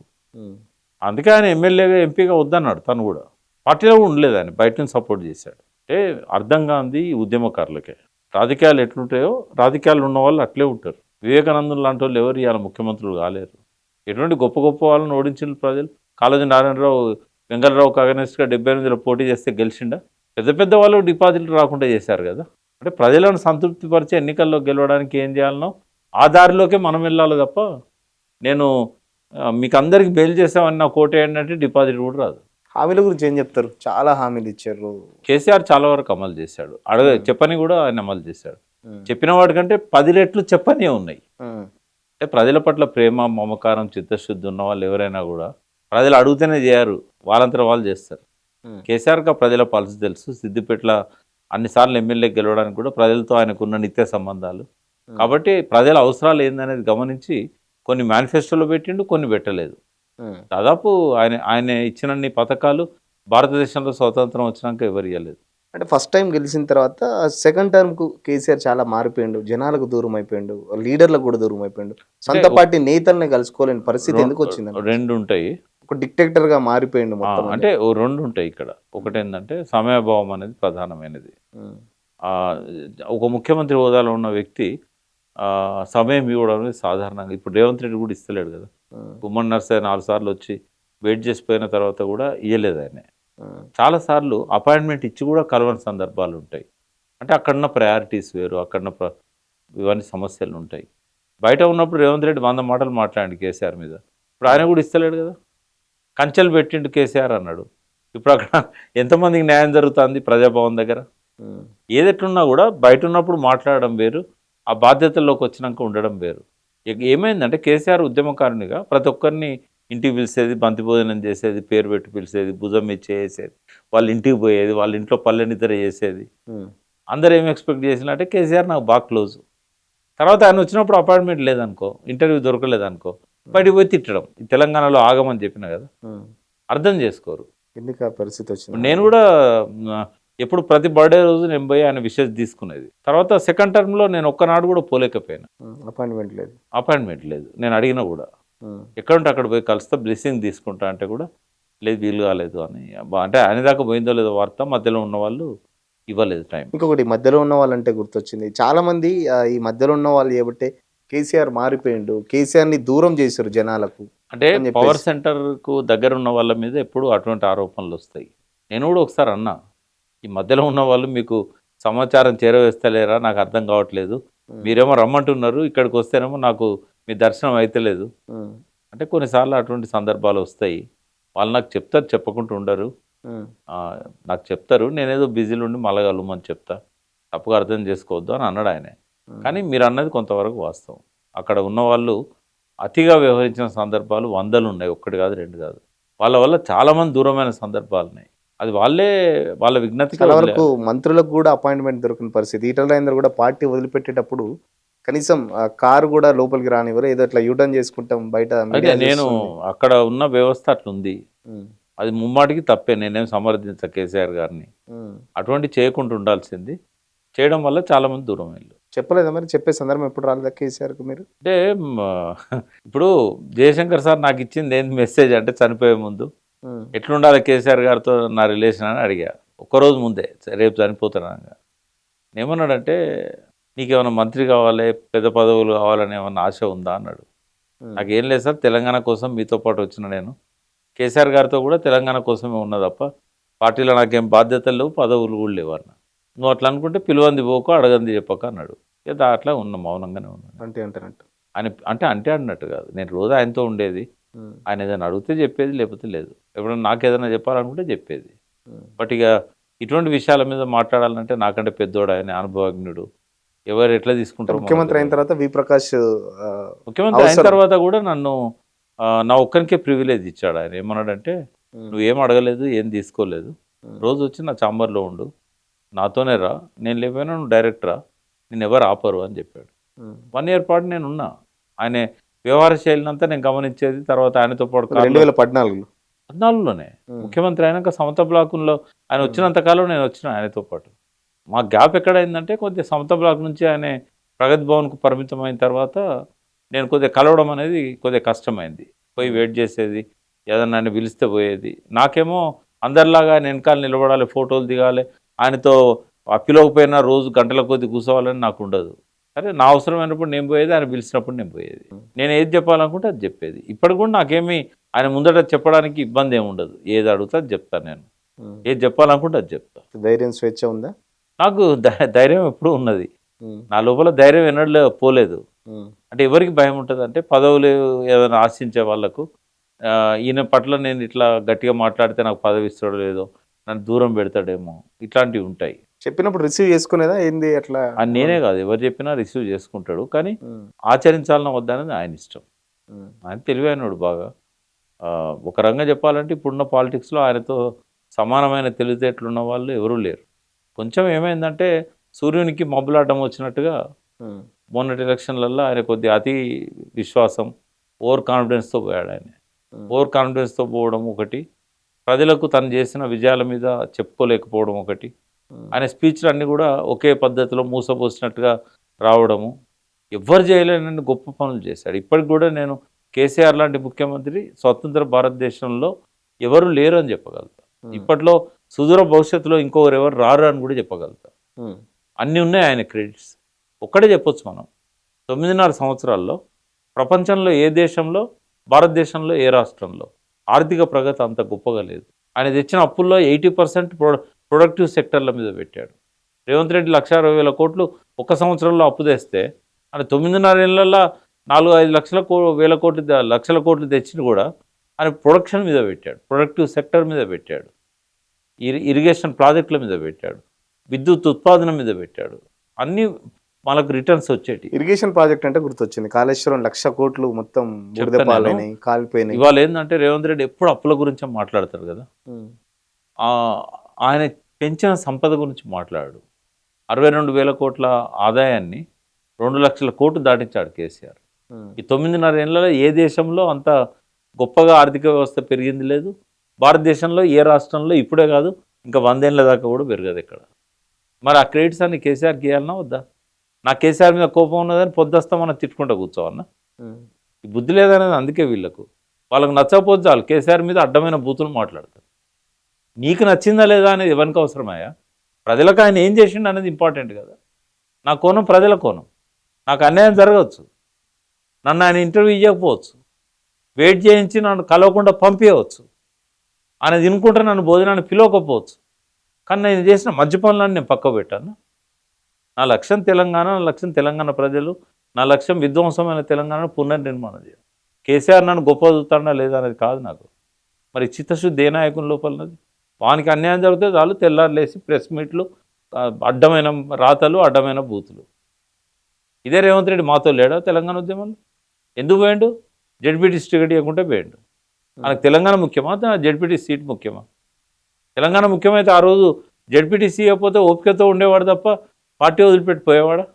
అప్పుడే జడ్పీటీసీ ఇస్తే ఇప్పుడు ముఖ్యమంత్రి కాకపోవచ్చు. అట్లనే ఏం లేదు. ఇప్పుడు ఒక వ్యక్తిని ముఖ్యమంత్రి కాకుండా ఎవరు ఆపలేరు. లా ఆఫ్ అట్రాక్షన్ అనేది ఉంటుంది ప్రకృతిలో. ఒకటి కావాలనుకుంటే ఆయన దానికి తగ్గట్టుగా అన్ని పద్ధతులు అవలంబించినట్టయితే కాకుండా ఎవరిని ఆపలేరు. కేసీఆర్ ఓటమికి నరేంద్ర మోడీ మొదటి కారణం. ఆయన తన శక్తిని తగ్గించుకున్నాడు, సంజయ్ని వెనక్కి లాగిండు. ట్రయాంగిల్ ఫైట్ అయితే కేసీఆర్ మళ్ళీ ముఖ్యమంత్రి అవుతాడు. ఇవాళ రేపు రాజకీయాలు ఎట్లుందంటే తన బలంతో గెలవాలని ఎవడు అనుకోవట్లేదు, అవతల వాడిని బలహీనపరిచి గెలవాలనుకుంటారు. లేదా ట్రయాంగిల్ ఫైట్ ఉంటే గెలవకుండా ఆపాలి, లేకపోతే ట్రయాంగిల్ ఫైట్ పెట్టి గెలిచేటట్టు చేయాలి. ఇవే ఉంటాయి స్ట్రాటజీస్. కేసీఆర్ రెండోసారి మంచి మెజారిటీతో గెలవడానికి ఆయన పథకాలు కారణం. మూడోసారి ఓడిపోవడానికి మోడీ చేసిన స్ట్రాటజీ నంబర్ 1 రీజన్. మిగతా అన్ని సెకండరీ. అంత మంచి పనులు, అంత సంక్షేమ కార్యక్రమాలు చాలా సందర్భాల్లో అయిపోయింది. కేవలం మా సంక్షేమ కార్యక్రమాలు, సంక్షేమ పథకాలు ఓటేస్తే మేము గెలుస్తాం ప్రజలు గుడ్డిగా నమ్మిండు ఆయన. కానీ ఆయనేమో మంచి చేసి ప్రచారం చేసుకోలేదు. ప్రతిపక్ష పార్టీలేమో లేని ఆరోపణలని, ఇందాక మీరు అడిగారు కాళేశ్వరం 1,00,000 కోట్లని, మీరు నమ్మిల్లా? కాళేశ్వరంలో 1,00,000 కోట్లు తినడంటే మీరు కాదు, మెడ మీద తలకాయ ఉన్నోడు ఎవడన్నా నమ్మిండా? ఎవడు నమ్మడు. కానీ ప్రజలు నమ్మిండ్రు. ఎందుకు నమ్మిండ్రు అంటే వాళ్ళకి తెలియదు ఎంత కేటాయించిండ్రు, ఎంత ఖర్చు అవుతుంది. కేసీఆర్ వాళ్ళ కుటుంబ సభ్యుల జీవన విధానంలో కూడా కొంత మార్పు వచ్చింది. డబ్బులు ఇవన్నీ కూడా చూశారు వాళ్ళు. డబ్బు సంపాదించడానికి అవినీతే కారణమా? ఇప్పుడు వెనకటి నుంచి ల్యాండ్ సెటిల్మెంట్స్ ఉన్నాయి. ప్రతి రాజకీయ నాయకుడికి తన పద్ధతి తనకు ఉంటుంది డబ్బు సంపాదించడానికి. వెనకటి నుంచి సెటిల్ కానీ కొన్ని వాళ్ళు అధికారంలో ఉన్నారు కాబట్టి సెటిల్ చేసుకోగలిగారు, ఇన్ఫ్లుయెన్స్ ఉంది కాబట్టి. కానీ వాళ్ళేమీ అక్రమ మార్గాలు దొక్కలేదు, వాళ్ళేమీ అవినీతి పాల్పడలేదు. వాస్తవంగా కాళేశ్వరంలో ఆనాటికైనా ఖర్చు 93,000 కోట్లు. బట్ ప్రతిపక్ష నాయకుడు, దేశంలో ఉన్న గొప్ప ప్రతిపక్ష నాయకుడే వచ్చి 1,00,000 కోట్లు తినడంటే నిజమేనేమో అనుకున్నారు ప్రజలు. ఉద్యోగాలు వచ్చి కూడా చెప్పుకోలేదు. గత 10 ఏళ్లలో ప్రపోర్షనేట్గా తెలంగాణలో వచ్చిన ఉద్యోగాలు ఏ రాష్ట్రంలో రాలేదు. ఎలక్షన్ టైంలోనే కాళేశ్వరం కూలిపోవడం కూడా ఒక పెద్ద మైనస్ అయింది కదా. అది కూలిపోయిందా కూల్చిందా మనకు తెలియదు. ఆ లోపల వాటర్లో పెట్టే బాంబులు కూడా ఉంటాయి, కెమికల్ బాంబ్స్. ఏం జరిగిందో మనకు తెలియదు. బట్ ఏదెట్లున్నా మేడిగడ్డ వల్ల లాభం ఎంత నష్టం ఎంత ప్రజలకైతే తెలవాలి కదా. ఇప్పుడు అనుభవిస్తున్నారు. 2 పంటలు పోయినాయి, ఇప్పుడు 3వ పంట పోతుంది. ఎవరు నష్టపోయింది? ఎవరు ఓట్లు వేసిన ప్రజలే కదా. ఏ ఉత్తర తెలంగాణ తెలంగాణ వాదాన్ని నిలబెట్టిందో ఆ ఉత్తర తెలంగాణలో పట్టుమని 10 సీట్లు ఇవ్వలేదు. నష్టపోయింది ప్రజలు. కేసీఆర్ ఆయనకు విశ్రాంతి దొరికింది, మంచిగా రెస్ట్ తీసుకుంటున్నాడు, రీఎనర్జైజ్ అవుతున్నాడు. నష్టపోయింది మీరా ఆయన? పార్టీలో 1500 కోట్ల ఫండ్ ఉంది, ఆయనకేం నష్టం? ఓటేసి మన చేత్తో మన కన్ను పొడుచుకున్నది మనమే కదా. ఎలక్షన్ టైంలో చాలా సందర్భాలు కూడా చెప్పండి, ఓడిపోతే నేను ఇంట్లో కూర్చుంటా, నాకేం పెద్ద. మరి చెప్పినాక కూడా ఓడించింది కదా. గొప్పగా ఉంటుంది అనుకున్నారు మార్పు అనేది. అర్థమైంది, పశ్చాత్తాపడాలి. వాళ్ళకు కూడా మంచిది, వీళ్ళకు కూడా మంచిది. ఎందుకంటే ప్రజలకు కూడా తెలిసి రావాలి కేసీఆర్ ఏంది, కాంగ్రెస్ ఏంది అనేది. ఎందుకంటే 30-40 సంవత్సరాల పరిపాలనలో తెలంగాణను సర్వనాశనం చేసింది కాంగ్రెసే కదా. లేకపోతే నక్సలిజం ఎందుకు వచ్చేది, ఆత్మహత్యలు ఎందుకు వచ్చేది? మళ్ళీ వాళ్ళనే కోరుకున్నారు ప్రజలు. అసలు అన్నిటికంటే ముఖ్యమైనది స్వయం పాలనను వదిలిపెట్టి పరాయి పాలనను కోరుకున్నారు కదా. ఇలా 30 సార్లు రేవంత్ రెడ్డి ఢిల్లీకి ఎందుకు పోవాల్సి వస్తుంది? ఆయన ముఖ్యమంత్రి అయి ఉండి కూడా ఒక కార్పొరేషన్ చైర్మన్ నియమించలేకపోతున్నాడు, ఒక మంత్రి పదవులను నియమించలేకపోతున్నాడు. ఇంకెనిమిది ఆరు బెర్తులు ఖాళీ పెట్టుకొని. అంటే ఒక జాతీయ పార్టీ కదా మీ లెక్క, కాంగ్రెస్ పార్టీ. మనకు అవసరం తెలంగాణకు స్వయం పాలన కావాలి. కొట్లాడి తెచ్చుకున్న తెలంగాణ మన చేతుల్లో ఉండాలనుకుంటామా? ఇప్పటికీ టీఆర్ఎస్ చేతుల్లో ఉండాలి అధికారం. చేతనైతే ఇంకో పార్టీ పెట్టుకోమని ఎవరు వద్దన్నారు? ఇంకో పార్టీ పెట్టుకొని కొట్లాడడానికి ఎవరు వద్దన్నారా? కానీ స్వయం పాలన కావాలి. ఈ జాతీయ పార్టీల చేతిలో పెడితే ఏమైందంటే ఢిల్లీ పాదాల ముందు మోకరిల్లాల్సి వస్తుంది. అది ప్రజలకు అర్థం కావాలి కదా. మళ్ళీ కూడా తప్పు చేస్తారు కావచ్చు రేపు. ఈ కాంగ్రెస్ వద్దని బీజేపీ కూడా అధికారం ఇవ్వచ్చు. అంటే తెలివి తక్కువ జనం, మనం ఏం చేస్తాం చెప్పండి. 2023లో మీరు చెప్పేది? ఇప్పుడు కూడా 2025లో కూడా తెలివిలేని జనమే, 2030లో కూడా తెలివిలేని. 2028లో సారీ నీకోటి చెప్పనా? ఒకసారి నన్ను ఎప్పుడో 20 ఏళ్ల కింద ఆంధ్రజ్యోతి పత్రిక ఒక ఫుల్ పేజ్ ఇంటర్వ్యూ తీసుకున్నది. మీకు దేవుడు ప్రత్యక్షమై వరం అడిగితే ఏం అడుగుతారు అంటే, ఈ జనానికి జ్ఞానం ఇవ్వమని అడుగుతా అని చెప్పాను 20 ఏళ్ల కింద.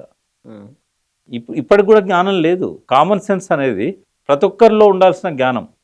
మీరు ఇక్కడ నుంచి నాంపల్లి దాకా 2 వీలర్ మీద ఓన్లీ ఒక్కడన్నా కామన్ సెన్స్తో బిహేవ్ చేస్తాడా రోడ్ మీద? వాడు బస్సులోకి వెళ్ళి ఉంచుతాడు పాను. అంటే కామన్ సెన్స్ అనేది అందరిలో ఉండాల్సిన జ్ఞానము ఊతద్దం పెట్టి వెతికినా దొరకదే. ప్రభుత్వాలు అవసరం లేదు దానికి. వీళ్ళకి సోయి లేదు కదా. సోయి ఉంటే ఇట్లా మనకు అన్ని రకాలుగా కేసీఆర్ కలుస్తాడా కలవడా అని ఎల్లయ్యకు మల్లయ్యకి ఏం అవసరమా? ఇప్పుడు మీ కెమెరామెన్ ఉన్నాడు, ఈయన కేసీఆర్ అపాయింట్మెంట్ కోసం ట్రై చేసిండా? కేసీఆర్ని కలిస్తే ఉన్న అడగగలుగుతాడు ఆయన? ఎవరికి అవసరం? అది నాయకులకు అవసరం, సామాన్య జనాలకు అవసరం. ఎందుకు పోతారు? ఎవరు పోతారు? ఇప్పుడు రేవంత్ రెడ్డి చెప్పిండు ఎవరైనా రావచ్చు అని. ఎంతమంది వస్తాను? ఎక్కడన్నా రాజశేఖర రెడ్డి అదే ప్రగతి భవన్ లో పొద్దున రోజుకో గంట సేపు కలిసేది ఉండొచ్చు. ఏం చేసేది కలిసి? వినతి పత్రాలు కలెక్టర్లకు ఇస్తే చేయరా? వినతి పత్రాలు ఇవ్వడానికి నీకు కింద నుంచి పైదాకా స్థానిక సంస్థలు ఉన్నాయి. జిల్లా పరిషత్ ఫస్ట్ సర్పంచ్ ఉంటాడు, వార్డు మెంబర్ ఉంటాడు, సర్పంచ్ ఉంటాడు, పట్టణాల్లో కార్పొరేటర్ ఉంటాడు, మున్సిపాలిటీలలో కౌన్సిలర్ ఉంటాడు. నీ సమస్యలు చెప్పుకోవడానికే కదా వాళ్ళ దగ్గర పోయేది. నీకు ఏం సమస్యలు ఉంటాయి? డ్రైనేజ్ సమస్య ఉంటుంది, మంచినీటి సమస్య ఉంటుంది, ఏమైనా భూమి సమస్యలు ఉంటాయి. కింద నుంచి పైదాకా యంత్రాంగం ఉండగా ఈ 4 కోట్ల మంది వస్తే ఏ చీఫ్ మినిస్టర్ కలుతాడు? వీళ్ళు చేసిన ప్రచారాన్ని నమ్మిన్లు వాళ్ళు, నియంత అంటే నమ్మిన్లు. ఇప్పుడు మరి నమ్మిన రేవంత్ రెడ్డి ఏం చేస్తున్నాడు? ఏ సీఎం అయినా జనాన్ని కలవడం సాధ్యం కాదు. ఈ జనాన్ని కలుసుకుంటే ఒక షో పుడప్ చేస్తారు. రాజశేఖర రెడ్డి, ఎన్టీ రామారావు కూడా పొద్దున్న లేవగానే రెడీ అయ్యి ఇంటి ముందు నిలబడేటోడు, బారులు తీరి జనం ఉండేటోళ్ళు, తిరుపతి దేవుని దర్శనంలాగా. ఏం పరిష్కారం అయ్యేది? ఏమైనా సమస్యలు పరిష్కారం అయ్యేదా? కలెక్టర్లు చేస్తారు, ఎమ్మెల్యేలు చేస్తారు, ఎంపీలు చేస్తారు, ముఖ్యమంత్రి చేయాల్సిన అవసరం లేదు. కానీ ఏమో ఇప్పుడు మనం ఎన్ని మాట్లాడుకుంటే ఏంది, జనానికి బుద్ధి రావాలంటే చాలా టైం పడుతుంది. ఈ మేధావులకు తమకు అన్యాయం జరిగితే మొత్తం దేశానికి అంతా అన్యాయం జరిగిందని చెప్పి ప్రచారం చేస్తే చాలా మంది ట్రై చేశారు కదా. మీరు అన్న ఇప్పుడు సోకాల్డ్ మేధావులు ఏంటిది కేసీఆర్ ఓడిపోవడానికి చాలా మంది అంటే అవును మరి కేసీఆర్ని దించిండ్రు. ఇప్పుడు వాళ్ళు అనుకున్న గవర్నమెంట్ వచ్చిందా? మరి వాళ్ళు సాటిస్ఫై అయినలా? ఇప్పుడు కోదండరామ్ గారు సపోర్ట్ చేస్తారా? హైదరాబాద్ సెంట్రల్ యూనివర్సిటీలో 100 ఎకరాలలో విధ్వంసం చేశారు, ప్రకృతిని నాశనం చేశారు, జింకలు చచ్చిపోతున్నాయి, నెమళ్ళు చచ్చిపోతున్నాయి. ఆయన సపోర్ట్ చేస్తాడా దాన్ని? కాకపోతే కొన్ని లిమిటేషన్స్ ఉంటాయి. కొన్నిసార్లు మాట్లాడతారు, కొన్నిసార్లు మాట్లాడరు. బట్ ఆయనే తన క్యారెక్టర్నే చంపుకోలేడుగా కోదండరామ్. బట్ ఏది ఏమైనా కూడా తెలంగాణకు కేసీఆర్ శ్రీరామరక్ష. ఇప్పటికైనా ఎప్పటికైనా ఆయనకున్నంత అవగాహన కానీ ఆయన ఎన్నైనా తప్పులు చేయొచ్చు. బట్ వీటి ముందట, ఆయన ఇచ్చిన ఫలితాల ముందట, ఆయన విజన్ ముందట ఇవన్నీ కూడా దిగదుడిపే. నాకు కూడా కోపం ఉన్నది చాలాసార్లు, నాకు కూడా కలవలే. అన్నంత మాత్రాన ఆయన మంచిని నేను క్రిటిసైజ్ చేయన్నా? నేను తప్పు చేసింది ప్రజలనే చెప్తా తప్ప కేసీఆర్ చేసిన చెప్పేది కేసీఆర్ తప్ప ఇంకో ఆల్టర్నేట్ లేదా తెలంగాణకు? ఆ పరిణతి చెందిన నాయకులు ఉంటే టీఆర్ఎస్లో ఉన్నారు తప్ప బయట పార్టీలో లేరు. ఎవరికేం తెలియదు, ఒక ప్రాజెక్ట్ గురించి తెలియదు. ఇప్పుడు మళ్ళీ ఎస్ఎల్బిసిని రివైవ్ చేయడానికి సర్కస్ ఫీట్లు చేస్తున్నారు. అది ఒక అనవసరమైన ప్రాజెక్ట్. ఆ సంగతి కేసీఆర్ గారే అసెంబ్లీలో చెప్పారు. కానీ ఆయన మీదకి ఆ బ్లేమ్ వస్తుంది కాబట్టి ఆయన కంటిన్యూ చేశాడు. ఇప్పుడు వీళ్ళు మళ్ళీ కంటిన్యూ చేయాలనుకుంటారు. ఎంతకాలం ఉన్నా ఆ లెవెల్కు నీళ్ళు వచ్చేది లేదు. మనకు ఆ ప్రాజెక్టు ద్వారా అనవసరంగా ఇప్పుడు 8 మందిని బలి పెట్టుకున్నాం. రేపు అక్కడనే మళ్ళీ కొనసాగిస్తే మళ్ళీ 10 మంది చచ్చిపోతారు. అక్కడ పరిష్కారం కాదు ఆ సమస్య. ఇప్పటికి కూడా శవాలను తీయలేని అసమర్థత. ఎందుకు మరి గవర్నమెంట్ ఎందుకు డబ్బులు వేస్ట్ చేస్తున్నాడు జనాల పైసలు? ఇవన్నీ ఎట్లుంటారంటే మనం అధికారంలోకి వచ్చి మనం దీన్ని బంద్ పెడితే మనం బ్లేమ్ అవుతాం కదా. ఎందుకంటే శ్రీశైలం స్టార్ట్ చేసిన నాడు ఇన్ని పొక్కలు లేవు దానికి. 200 కింద నీకు అది ఆ లెవెల్ కంటే చాలా కిందికి డెడ్ స్టోరేజ్లోకి వెళ్ళి నీళ్ళని తీసుకుపోతా ఉంటే ఇంకా నీకు పైన నీళ్ళు ఎక్కడి నుంచి వస్తాయి? ఇంకోటి ప్రధానంగా ఈ టీఆర్ఎస్ బీఆర్ఎస్గా మారడం కూడా ఏదన్నా అంటే తొందరపాటు, అది కేసీఆర్ గారు తొందరపాటు. ఎందుకంటే ఆ ప్రిపరేషన్ లేకుండా స్టార్ట్ చేశాడు. బట్ ఆయన అవసరం ఉన్నది, దేశానికి ఆయన సేవలు అవసరం. భారత రాష్ట్ర సమితి లాంటి పార్టీ రావాల్సిన అవసరం ఉంది. బట్ ఆయన సరైన సమయంలో ప్రణాళికబద్ధంగా ముందుకు పోయి ఉంటే బాగుండేది. ఏంటంటే గోల్ అండి, ప్రధానమంత్రి గోల్ పెట్టుకొని పోయిండా భారత రాష్ట్ర సమితికి ఏమైనా? ప్రధానమంత్రి అయితే కాడ తర్వాత ప్రత్యామ్నాయ రాజకీయం అనేది ఒక గోల్ పెట్టుకున్నాడు ఆయన. ప్రత్యామ్నాయ రాజకీయం కావాలి. బీజేపీ కాంగ్రెస్ రెండు కూడా సరిపోవు ఈ దేశానికి. ఇన్నేళ్ల పరిపాలనలో కూడా వాళ్ళు ఉద్ధరించింది ఏం లేదు. ఇప్పుడు తెలంగాణను ఇన్ని పార్టీలు పరిపాలన చేసినాయి, కానీ కేసీఆర్ పాలనలో అభివృద్ధి చెందినంతగా ఎవరి పాలనలో చెందలేదు. ప్రత్యామ్నాయ రాజకీయాన్ని మీరు అంటున్నారు. భారతదేశంలో కూడా అట్లా కాంగ్రెస్ బీజేపీ పాలన మనం చూసాము, వాళ్ళు చేయలేదు. ఇవన్నీ చేయాల్సిన అవసరం ఉంది. వర్షం కురుస్తున్నది, కొన్ని వేల టీఎంసీలు వృధాగా సముద్రం పాలవుతున్నాయి. ఇన్ని సంవత్సరాల్లో కనీసం అమృతోత్సవాలు చేస్తున్నారు. 75 ఏళ్లలో 50% వాటర్ని కూడా ఉపయోగించుకోలేదు కదా. ఇవన్నీ చేయాలని ఒక విజనరీ ఆయనే చేయాలనుకున్నాడు. ప్రధానమంత్రి పై ఛాన్స్ వస్తే రావచ్చు, లేకుంటే లేదు. ఆల్టర్నేట్ లేదు కదా. రెండు జాతీయ పార్టీలు ప్రధానంగా అవే ఉన్నాయి దేశంలో. రెండు కూడా ప్రజలను ఉద్ధరించిన ఏం లేవు. మూడో ప్రత్యామ్నాయం కావాలి ఎప్పటికైనా. అది కేసీఆర్ రూపంలో వస్తుందా, మమతా రూపంలో వస్తుందా, కొత్త నాయకుడు వస్తుందా మనకు తెలియదు. బట్ ఈ రెండు పార్టీల పాలన 75 ఏళ్ళు చూసాం, ఇంకెన్నేళ్ళు చూస్తాం? ఏ సమస్య పరిష్కారం చేశారు? కనీసం నిరక్షరాస్యతను నిర్మూలించగలిగారా? గదే చాతకాని వాడు పేదరికాన్ని ఎక్కడ నిర్మూలిస్తారు? దేశానికి ప్రత్యామ్నాయం కావాలి, కేసీఆర్ లాంటి విజనరీ కావాలి. దేశ సమస్యల మీద కేసీఆర్కు ఉన్నంత పరిజ్ఞానం, అవగాహన ఇంకొకరికి లేదు. నేను మీ కింద పెడుతుంటారు భజనపరుడు, భజన చేస్తున్నాడు, ఎవడేమన్నా పిచ్చి రాతలు రాసుకొని నేను పట్టించుకోను. కానీ కేసీఆర్లో ఉన్న మంచి లక్షణం ఏంటంటే ఇది గ్రేట్ విజనరీ. నేను మళ్ళీ చెప్తున్నా, తెలంగాణ బాగుందా? కేసీఆర్ కూడా భారతదేశం మొత్తం ఒకవేళ తిరిగితే అవకాశం వస్తే కేసీఆర్ తిరుగుతాడా? ఇప్పటికంటే వెనకట్లా కాలినడకని తిరుగుతారా? దేశంలో ఏమూలో పోవాలన్న 2 అవర్సే కదా. స్పెషల్ ఫ్లైట్ పెట్టుకుంటాడు, పెద్ద సమస్య కాదు అది. అంటే ఇప్పుడు ఫామ్ హౌస్లో పడుకుంటాడు అధికారం ఇస్తే అని చెప్పేసి కూడా చాలా సార్లు. ఆయన పడుకునేది 4 గంటలు హార్డ్లీ. ఫామ్ హౌస్ పాలన మీద ఆయన రాత్రి 2 గంటలు పడుకున్నా 5 గంటలకి లేస్తాడు, లేచి పేపర్ చదువుతాడు, అందరితో మాట్లాడతాడు. బయట ఏంటంటే ఆంధ్ర నాయకుల ఆ మత్తులో పడ్డారు తెలంగాణ ప్రజలు. కేసీఆర్ మీద ఆంధ్ర మీడియా చేసే ప్రచారాన్ని నమ్ముతారు. అది వాళ్ళ అజ్ఞానం. కేసీఆర్ పోయేది ఏం లేదు, ఆయన ఇంటికి కూడా ఏం పోదు, ఎవరు బీకినా కూడా. వాళ్ళంతా ఎవరి ఇష్టం వచ్చినట్టు వాళ్ళ లోకంలో బతుకుతూ ఉంటారు, ఆయన మీద రాళ్ళు వేస్తూ ఉంటారు. కేసీఆర్లో మంచి ఉంది, చెడు ఉంది. కానీ చెడు ప్రజలకేం హాని కాదు. అది ప్రజలకు సంబంధించినంత వరకు ఆయన మంచి చాలా ప్రజలకు ఉపయోగపడుతుంది. చెడు ఆయనకు వ్యక్తిగతం. అది ఎవరన్నా చెడు పేరు ఆయనకి ఇచ్చినట్టయితే అది ఆయన సొంతం. అది దానివల్ల ప్రజలకేం నష్టం లేదు. ఆయన అహంకారం ప్రజలను ఏమన్నా నాగం చేసిందా? కార్యకర్తలకు, నాయకులకు ఇబ్బంది అయి ఉండొచ్చు, లోపలికి రానియకపోవడం. అధికారం దూరం చేసింది. అధికారం దూరమైంది దానివల్ల కాదు అని మళ్ళీ చెప్తున్నాను నేను. Narendra Modi the number 1 reason. ఒక్క నరేంద్ర మోడీ కనుక కేసీఆర్ను మసి చేయాలని ఆలోచించకపోతే, గద్దె దించాలని ఆలోచించకపోయి ఉంటే ట్రయాంగిల్ ఫైట్ జరిగేది, ఇంకో 20 స్థానాలు టీఆర్ఎస్కి వచ్చాయి. మీకు తెలుసా, ఆయనే 3 ఏళ్ల నుంచి సర్వేలు చేయించాడు ఇక్కడ. ఇదే కొండాపూర్లో ఒక పెద్ద ఆఫీస్ పెట్టి 300 మందిని పెట్టి సర్వేలు చేయించుకుంటూ వీక్లీ రిపోర్ట్ తీసుకున్నారు. ఈ సర్వేలను అమిత్ షా కొడుకు, రాజ్నాథ్ సింగ్ కొడుకు మానిటర్ చేశారు. 500 కోట్లు ఖర్చు పెట్టారు. వాళ్ళకు 3 నెలల ముందు తెలిసింది ఏంటంటే కేవలం 30 స్థానాల్లో పోటీ ఇస్తున్నాం, ఓ 10-15 స్థానాల్లో కష్టపడితే గెలుస్తామని. ఆయన ఏం చేసాడు, బండి సంజయ్ వెనక్కి లాగి 30 స్థానాలు మనకు అక్కర్లేదు, ఆ 15 స్థానాలనే మనం కాన్సన్ట్రేట్ చేద్దాం. ఎందుకంటే 30 స్థానాల్లో కనుక పోటీ చేస్తే కేసీఆర్ ముఖ్యమంత్రి అవుతాడు. పొత్తు పెట్టుకోవాల్సి వస్తుంది. ఆయన మహారాష్ట్రలో డిస్టర్బ్ చేస్తున్నాడు కేసీఆర్. ఇంకోటి భారత రాష్ట్ర సమితిని పెట్టి 3వ దుకాణం పెట్టిండు. కాంగ్రెస్ అంటే ఎదుర్కోగలుగుతాడు, మరి మూడో శక్తిని ఎక్కడ ఎదుర్కొంటాడు మోడీ? ఈయన మొగ్గలోనే తుంచేయాలని చెప్పేసి మనం అధికారంలోకి రామని కదా, 35 సీట్లలో పోటీ చేయగలిగితే బీజేపీ అధికారంలోకి వస్తుందా? మనం రానప్పుడు ఆయన రానియొద్దని నిర్ణయం తీసుకున్నాడు. ఇది ఎవరికి అర్థం కాదు, ఎవరికి. కేసీఆర్ గారికి అర్థమై ఉంటుంది, బట్ మిగతా వాళ్ళకి ఎవరికి అర్థమై ఉండదు. మీరేమో మోడీ రానికుండా చేస్తున్నట్టారు, మరి కాంగ్రెస్ వాళ్ళేమో బీజేపీకి బీ టీమ్ బీఆర్ఎస్ అని చెప్పేసి. థర్డ్ క్లాస్ మాటలు అబ్బా. ఈ కాంగ్రెస్లో మెచ్యూరిటీ ఉన్న నాయకుడు ఒక్కడు కూడా లేడు. రేవంత్ రెడ్డి కంటే రాజకీయ అనుభవం లేదు, పరిపక్వత లేదు. మిగతా వాళ్ళు ఒక్కొక్కరు సీనియర్ నాయకులు ఉన్నారు కదా. నేను మళ్ళీ చెప్తున్నా, రాజకీయంగా చైతన్యవంతమైన ఒక్కడు కూడా కాంగ్రెస్లో లేడు, పరిపక్వత ఉన్నవాళ్ళు లేడు, ప్రజల పట్ల ఒక విశ్వాసం ఉండి ప్రజలకు ఏదో మేలు చేయాలన్న వాళ్ళు కూడా యంగ్స్టర్స్లో ఉన్నారు, యూత్ కాంగ్రెస్లో ఉన్నారు తప్ప ఈ ముసలి నాయకులలో ఎవరు లేరు. అవసరాల కోసం పోయినలకు, పదవుల కోసం పోయినలు, ఒక రాజకీయం ఒక పద్ధతిలో ట్రైన్ అయిన వాళ్ళు పోయారు అందులోకి. మొదటి నుంచి కూడా ఎవరికి పట్టింపు ఉన్నది ప్రజల గురించి? ఎవరి శాఖ మీదనైనా ఎవరికన్నా పట్టున్నదా? వాళ్ళ గురించి ఎంత తక్కువ మాట్లాడితే అంత మంచిది. ఇప్పుడు రేవంత్ రెడ్డి కూడా ప్రధానంగా చెప్తుండే, వచ్చే 5 ఏళ్ళు నేనే సీఎం ఉంటా, ఫామ్ హౌస్ కే పరిమితం చేసి. ఎవరు వద్దన్నారు? మొన్న పార్లమెంట్ లో గుండు సున్నా తెప్పించిన. అదే 2 నెలల తర్వాత మాట్లాడుకుందాం. బీఆర్ఎస్ ఆల్రెడీ ముఖ్యమంత్రి ఎవరు ఉంటారు అనేది 2 months తర్వాత మాట్లాడుకుందాం. ముఖ్యమంత్రి మార్పు ఏమైనా నాకు తెలియదు, బట్ 2 నెలల తర్వాత మాట్లాడుకుందాం. 5 ఏళ్ళ దాకా ఆగాల్సిన అవసరం లేదు. 2 months తర్వాత మాట్లాడుకుందాం ఎవరు ముఖ్యమంత్రి ఉంటారు అప్పుడు అని. అపరిపక్వత గల నాయకులు ఎంతకాలం ఉంటుంది? ఇది తెలంగాణకు రోజు రోజుకు నష్టమే తప్ప లాభం లేదు. ఆయన ప్లేస్లో ఇంకోరిని పెట్టినా తెలంగాణకి ఏం లాభం లేదు. కేసీఆర్ గారికి ఉన్న ప్రజల మీద ఉన్న ప్రేమ కావచ్చు, ఈ ప్రాంతం మీద ఉన్న మమకారం కావచ్చు, 14 ఏళ్ళు ఉద్యమం నడిపిన వ్యక్తిగా ఆయనకున్న ఆ కన్విక్షన్స్ ఎవరికి లేవు. ఆయన తప్పులు చేయొచ్చు, ఆయన అహంకారంతో విర్రవి కావచ్చు, బట్ ఆయన లోపల మంచిని మనం చూడాలి.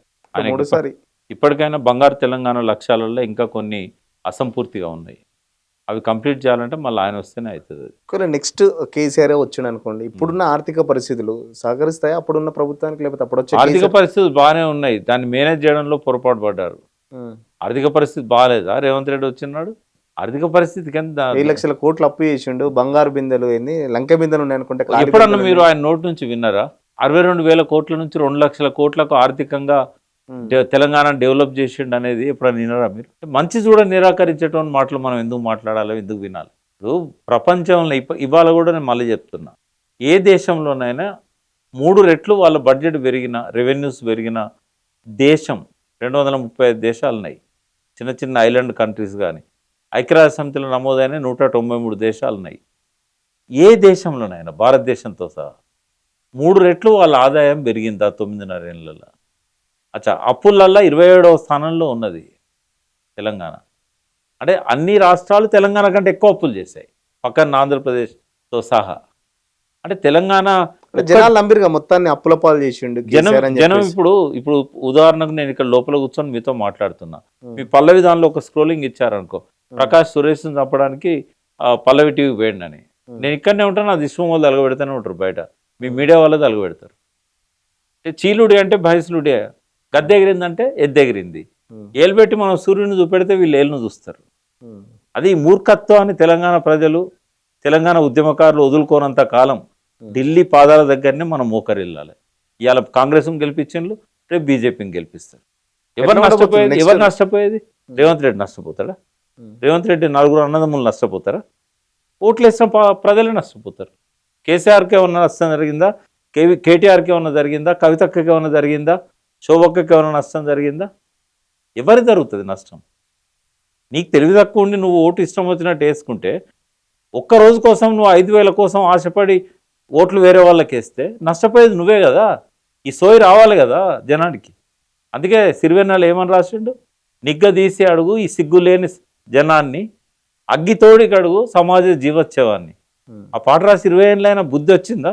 నేను జనాన్ని తిడుతున్నాను అనుకోవద్దు. ఇట్లా తిడితే కూడా మారతలేరు కదా అని బాధపడాలి. ఎప్పుడు వస్తుంది? ఇంకా అక్షరాస్యతే లేదా తెలంగాణలో? చదువుకోవాలనే సోయి లేదు, రాజకీయాల పట్ల అవగాహన లేదు. టీవీలలో చూసి నిర్ణయాలకు వస్తారు, ఛాయ్ హోటళ్ళ దగ్గర చర్చలు చేసుకుంటూ నిర్ణయాలకు వస్తారు. ఏది నిజం? అందుకే శ్రీశ్రీ మహాప్రస్థానంలో జనం గురించి ఒక మాట రాసిండు, నిప్పులు చెరుక్కుంటూ నింగికి నేను ఎగిరిపోతే నిబిడాశ్చర్యంతో వీరే, నెత్తురు కక్కుకుంటూ నేలకు నేను రాలిపోతే నిర్దాక్షిణ్యంగా వీరే అన్నారు. అంటే జనం ఎట్లుంటారో చెప్పిండు ఆయన 1934లో చెప్పిండు. అంటే 90 ఏళ్ళ కింద శ్రీశ్రీ ఏం చెప్పిండో 90 ఏళ్ళైనా కూడా మార్పు రాలే కదా జనాలల్లో.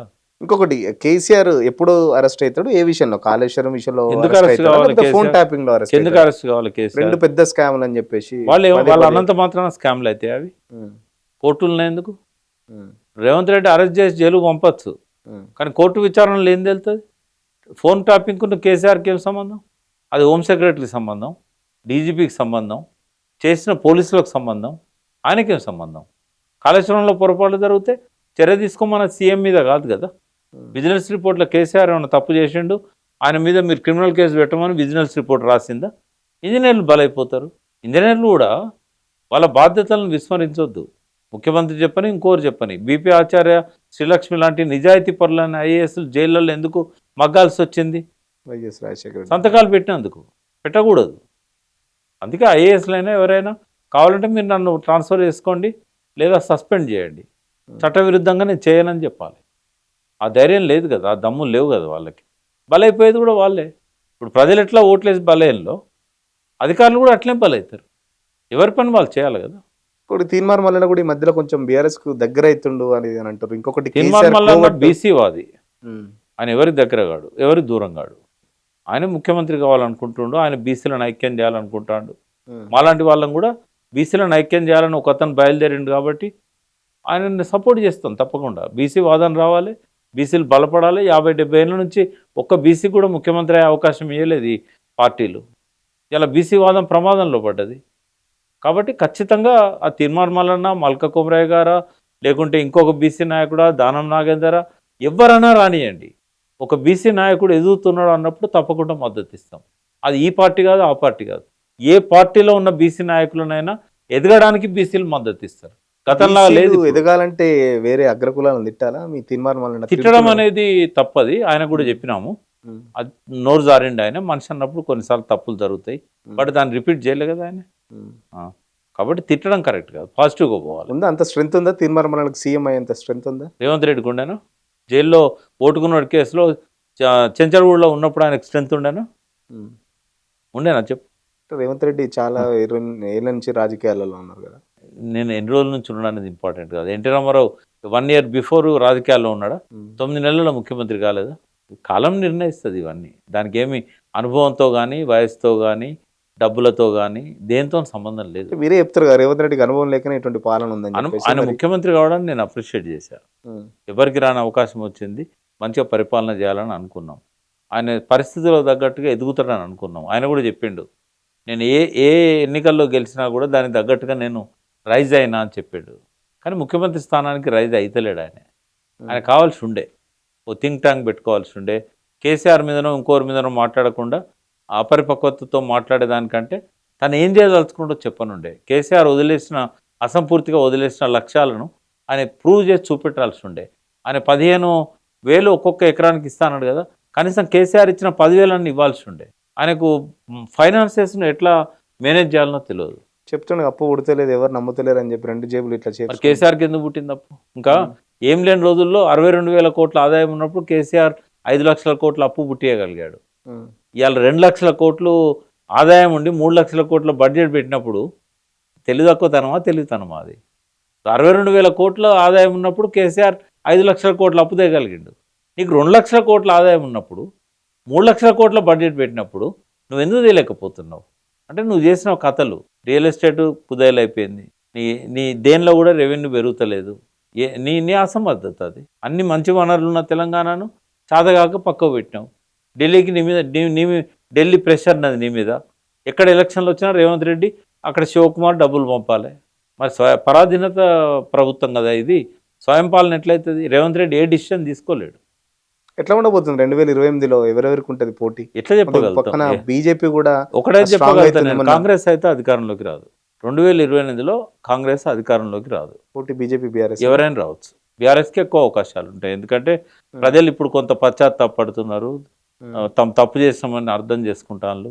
పంటలు ఎండిన రైతులు బాధపడుతున్నారు. ఇప్పుడు జనంలోకి పోతే తెలుస్తుంది మీకు. ప్రజలు మెల్లమెల్లగా బీజేపీ పుంజుకుంటుంది డెఫినెట్గా. బీజేపీ డెఫినెట్గా ఎమ్మెల్సీలు కొట్టింది. అవును, డెఫినెట్గా పుంజుకుంటుంది అంటున్నా కదా నేను. ప్రజల్లో ఎట్లుంటుంది అంటే 2 సార్లు టీఆర్ఎస్ కేసినాం, ఒకసారి కాంగ్రెస్ కేసినాం, ఒకసారి బీజేపీకి వేద్దాం. అంటే తెలియదొక్కతనమే ఇది. అట్లా ఆలోచించద్దు ఎప్పుడు. మనకి ఎవరు బాగా చేసిండ్రు, మన ముందు రికార్డు ఉంది. ఎందుకు ప్రయోగాలు చేయాలి? నీ పొలాలన్నింటికి నీళ్ళు వచ్చినాక నీకు ఆత్మహత్యలు చేసుకునే పరిస్థితి లేనప్పుడు, ఆకలి చావులు లేనప్పుడు, వలసలు లేనప్పుడు, సంపన్నంగా నువ్వు జీవించినప్పుడు ప్రయోగాలు చేయి. తిండికి దిక్కులేదు, ఎందుకు ప్రయోగాలు చేయడం? ఫైనల్గా చెప్పండి, ఏప్రిల్ 20వ తారీఖు సభ వరంగల్లో పెద్ద ప్లాన్ చేశారు కదా, ఎట్లా ఏం చెప్తారు? కేసీఆర్ స్పీచ్ల గురించి చాలా వెయిట్ చేస్తున్నారు జనాలు. కేసీఆర్ ఎందుకంటే జనాలకు రావట్లేదు, ఇంత ప్రాబ్లమ్స్ ఉన్నా కూడా కేసీఆర్ ఫామ్ హౌస్కే పరిమితం అవుతున్నారు. కేసీఆర్ ఎప్పటికి వస్తారు, అసెంబ్లీకి వస్తారని చెప్పేసి మొన్న కూడా అసెంబ్లీలో చూసారు. 20వ తారీఖు మీటింగ్లో కేసీఆర్ ఏం చెప్పదలుచుకుంటాడు? వైఫల్యాల గురించి చెప్తాడు, తను అసంపూర్తిగా వదిలిపెట్టిన లక్ష్యాల గురించి మళ్ళీ చెప్తాడు. మళ్ళీ అవి పూర్తి కావాలంటే తన అవసరం ఎంత ఉన్నదో చెప్తాడు. రేవంత్ రెడ్డి చేసిన ఫెయిల్యూర్స్ అన్నీ కూడా ప్రజల ముందు ఉన్నాయి. అంటే ప్రజలు గతంలో పొరపాటు చేశారు, ఇక ముందు అట్లాంటి పొరపాటు చేయకూడదు. మా పాలనలో ఏమన్నా లోపాలు ఉంటే తప్పకుండా మేము సరి చేసుకుంటాం. తర్వాత ఈ రోజు ఉన్న అవసరాలు ఏందో చెప్తాడు, ప్రజల కోరికలను చెప్తాడు. కేసీఆర్ పెట్టిన ఏ మీటింగ్ ఫెయిల్ కాలేదు 25 ఇయర్స్లో. కాబట్టి ఈ మీటింగ్ కూడా ఫెయిల్ కాదు, బ్రహ్మాండంగా నడుస్తుంది. ఆ భయంతోనే వీళ్ళు కొంచెం పోలీసుల ద్వారా కొన్ని ఇవన్నీ తీసుకొస్తున్నారు. కోర్టు పర్మిషన్ డెఫినెట్గా ఇస్తుంది, కానీ రకరకాల ఆటంకాలు క్రియేట్ చేస్తారు. ఏది ఎట్లున్నా ప్రజలు మాత్రం రేవంత్ రెడ్డి మీద కోపంతో ఉన్నారు. వాళ్ళంతా టీఆర్ఎస్ను బలపరుస్తారు. కొంతమందిలో బీజేపీ ఓట్ల సాఫ్ట్ కార్నర్ ఉన్నా కూడా ఆ పార్టీ అనుకున్నంత వేగంగా ముందుకు పోతలేదు. ఈరోజు వరకు ఒక అధ్యక్షుడిని పెట్టుకోలేని పరిస్థితిలో వాళ్ళు ఉన్నారు. కార్పొరేషన్ చైర్మన్లను, మంత్రులను పెట్టుకోలేని పరిస్థితుల్లో వీళ్ళు ఉన్నారు. ఇవాళ ఆల్టర్నేట్ టీఆర్ఎస్ అనేది ప్రజల్లో ఒక భావన ఉన్నది, మనం పొరపాటు చేసినాం అనేది. ఇప్పటికిప్పుడు ఎన్నికలు పెట్టినా కూడా భారీ మెజార్టీతో బీఆర్ఎస్ గెలుస్తుంది. ఒకవేళ బీజేపీకి సంబంధించి రాష్ట్ర అధ్యక్షుడు బీసీ అయిన ఈటల రాజేందర్కి ఇస్తే ఎట్లా ఉండబోతుంది పరిస్థితి? కొంత టఫ్ ఉంటుంది, టీఆర్ఎస్కు అది టఫ్ సిచ్యువేషన్ వస్తుంది. ఎందుకంటే బీసీలలో ఎదిగిన నాయకుడు, ఒక ముదిరాజు కమ్యూనిటీకి సంబంధించిన వ్యక్తి, వాళ్ళల్లో పెద్ద చీలిక లేదు. ఎందుకంటే ముదిరాజులకు మాకు టీఆర్ఎస్ టికెట్ ఇవ్వలేదనే కోపం ఉంది, రాజేందర్ను బయటికి పంపించాలనే కోపం ఉంది. కొంత టఫ్ సిచ్యువేషన్ వస్తుంది. కానీ టీఆర్ఎస్ఏ ఇవాళనైనా, నిన్నైనా, రేపైనా నంబర్ 1 పొలిటికల్ పార్టీ టీఆర్ఎస్ఏ. ఇవాళ కొంతమంది ఎమ్మెల్యేలు గొడవ దునికినంత మాత్రాన ప్రజలలో ఎవరు పెద్ద చేంజ్ కాలే. ఇప్పటికి కూడా బీఆర్ఎస్ నాయకత్వం పటిష్టంగా ఉంది. గ్రామ స్థాయి నుంచి స్టేట్ దాకా కూడా బలంగా ఉన్నారు. రేపు చూపెట్టబోతున్నారు వాళ్ళు. నాకు తెలిసి గతంలో జరిగిన అన్ని సభల కంటే కూడా కొద్దిగా ఎక్కువ ప్రజా సమీకరణ ఈ సభకు జరుగుతుందని అనుకుంటున్నాను. టీఆర్ఎస్ది 25 ఏళ్ళ విజయ ప్రస్థానమే ఇది. మధ్యలో కామా కానీ ఫుల్ స్టాప్ కాదు ఇది. అంటే కొంతకాలం అధికారంలో లేనంత మాత్రాన దీన్ని ఇద్దరికీ గుణపాఠంగా చూడాలి. ప్రజలకు గుణపాఠం, ఆ పార్టీకి గుణపాఠం. ఎందుకంటే రాత్రి అనేది ఉంటేనే వెలుతురు విలువ తెలుస్తుంది, చీకటి లేకుండా వెలుతురు విలువ తెలియదు. తెలిసింది ఇప్పుడు ప్రజలకు తెలిసింది, టీఆర్ఎస్ కూడా తెలిసింది. వాళ్ళు చేసిన తప్పులేందో టీఆర్ఎస్ అర్థం చేసుకున్నది, ప్రజలు కూడా తాము ఏం పొరపాటు చేసిన తొందరపడి వాళ్ళు అర్థం చేస్తారు. అల్టిమేట్గా ఏంటంటే సోషల్ మీడియాలో వచ్చే విషయాలను మనం కూలంకషంగా ఆలోచించాలి తప్ప తొందరపడి నమ్మొద్దు అనేది మాత్రం ఒకటి పోయింది. సోషల్ మీడియా 2 రకాలుగా ఉంది. ఎప్పుడు టెక్నాలజీ అనేది డబుల్ ఎడ్జ్డ్ వెపన్. మంచి చెప్పేవాళ్ళు ఉన్నారు, చెడు చెప్పేవాళ్ళు ఉన్నారు, అబద్ధాలు చెప్పేవాళ్ళు ఉన్నారు, సత్యాలు చెప్పేవాళ్ళు ఉన్నారు. వాళ్ళు సెలెక్ట్ చేసుకోవాలి, ఏది కరెక్ట్ చెప్తుంది, ఏది రాంగ్ చెప్తుంది, ఏది ప్రచారం అయితే దాన్ని నమ్మొద్దు. సూర్యుడిని చూపెడితే ఏళ్ళను చూడొద్దు, సూర్యుడినే చూడాలి. ఉంటారు నిజం గడప దాటేలోపు అబద్ధం ఊరు దాటుతుంది. దాన్ని ఎప్పుడు మారుద్దాం మరి? ఇట్లాంటి ఆలోచనల సెంటిమెంట్లతోనే మన బతుకంతా అధపాతాలానికి నెట్టబడుతుంది. నేను చాలా దేశాలు తిరిగాను, తెలంగాణ రాకముందు, తెలంగాణ వచ్చాక. కానీ ఏ దేశంలో కూడా ఇంత అమాయక జనం కానీ, అబద్ధాలను నమ్మే జనం కానీ, ఇట్లాంటి వాళ్ళని నేను చూడలే. ఆ దేశాల కంటే మనం ఎన్నో సంవత్సరాలు వెనుకబడి ఉన్నాం. ఇప్పటికైనా బాగుపడితే మంచిదని జనాన్ని కోరుకుంటున్నాం. ఇది ఓవరాల్గా బీఆర్ఎస్ 25 ఏళ్ళ చరిత్ర గురించి, 25 ఏళ్ళ పార్టీ చరిత్ర, దాన్ని సాధించిన విజయాల గురించి ప్రకాష్ గారు చెప్పిన సందర్భం. మరో పక్కన 27th జరిగే బీఆర్ఎస్ సభ చాలా భారీ ఎత్తున జరగబోతుంది. ఇప్పటి వరకు జరిగిన సభలలో ఇదే పెద్ద హైలైట్ కాబోతుంది. దీనికి సంబంధించి కేసీఆర్ స్పీచ్ కూడా ఎలా ఉండబోతుందో ప్రకాష్ గారు మనకు చెప్పడం జరిగింది. ఖచ్చితంగా తెలంగాణ ప్రజలు కేసీఆర్ను దూరం చేసుకొని ఎలా బాధపడుతున్నారో, అధికారానికి సంబంధించి కూడా కేసీఆర్ ప్రజలైతే ఎలా బాధపడుతున్నారో, దానికి సంబంధించి కేసీఆర్ కూడా ఏదైతే కాంగ్రెస్ వైఫల్యాలను కూడా ఈ మీటింగ్లో చెప్పే అవకాశం ఉందని చెప్పేసి వి ప్రకాష్ చెప్తున్నారు.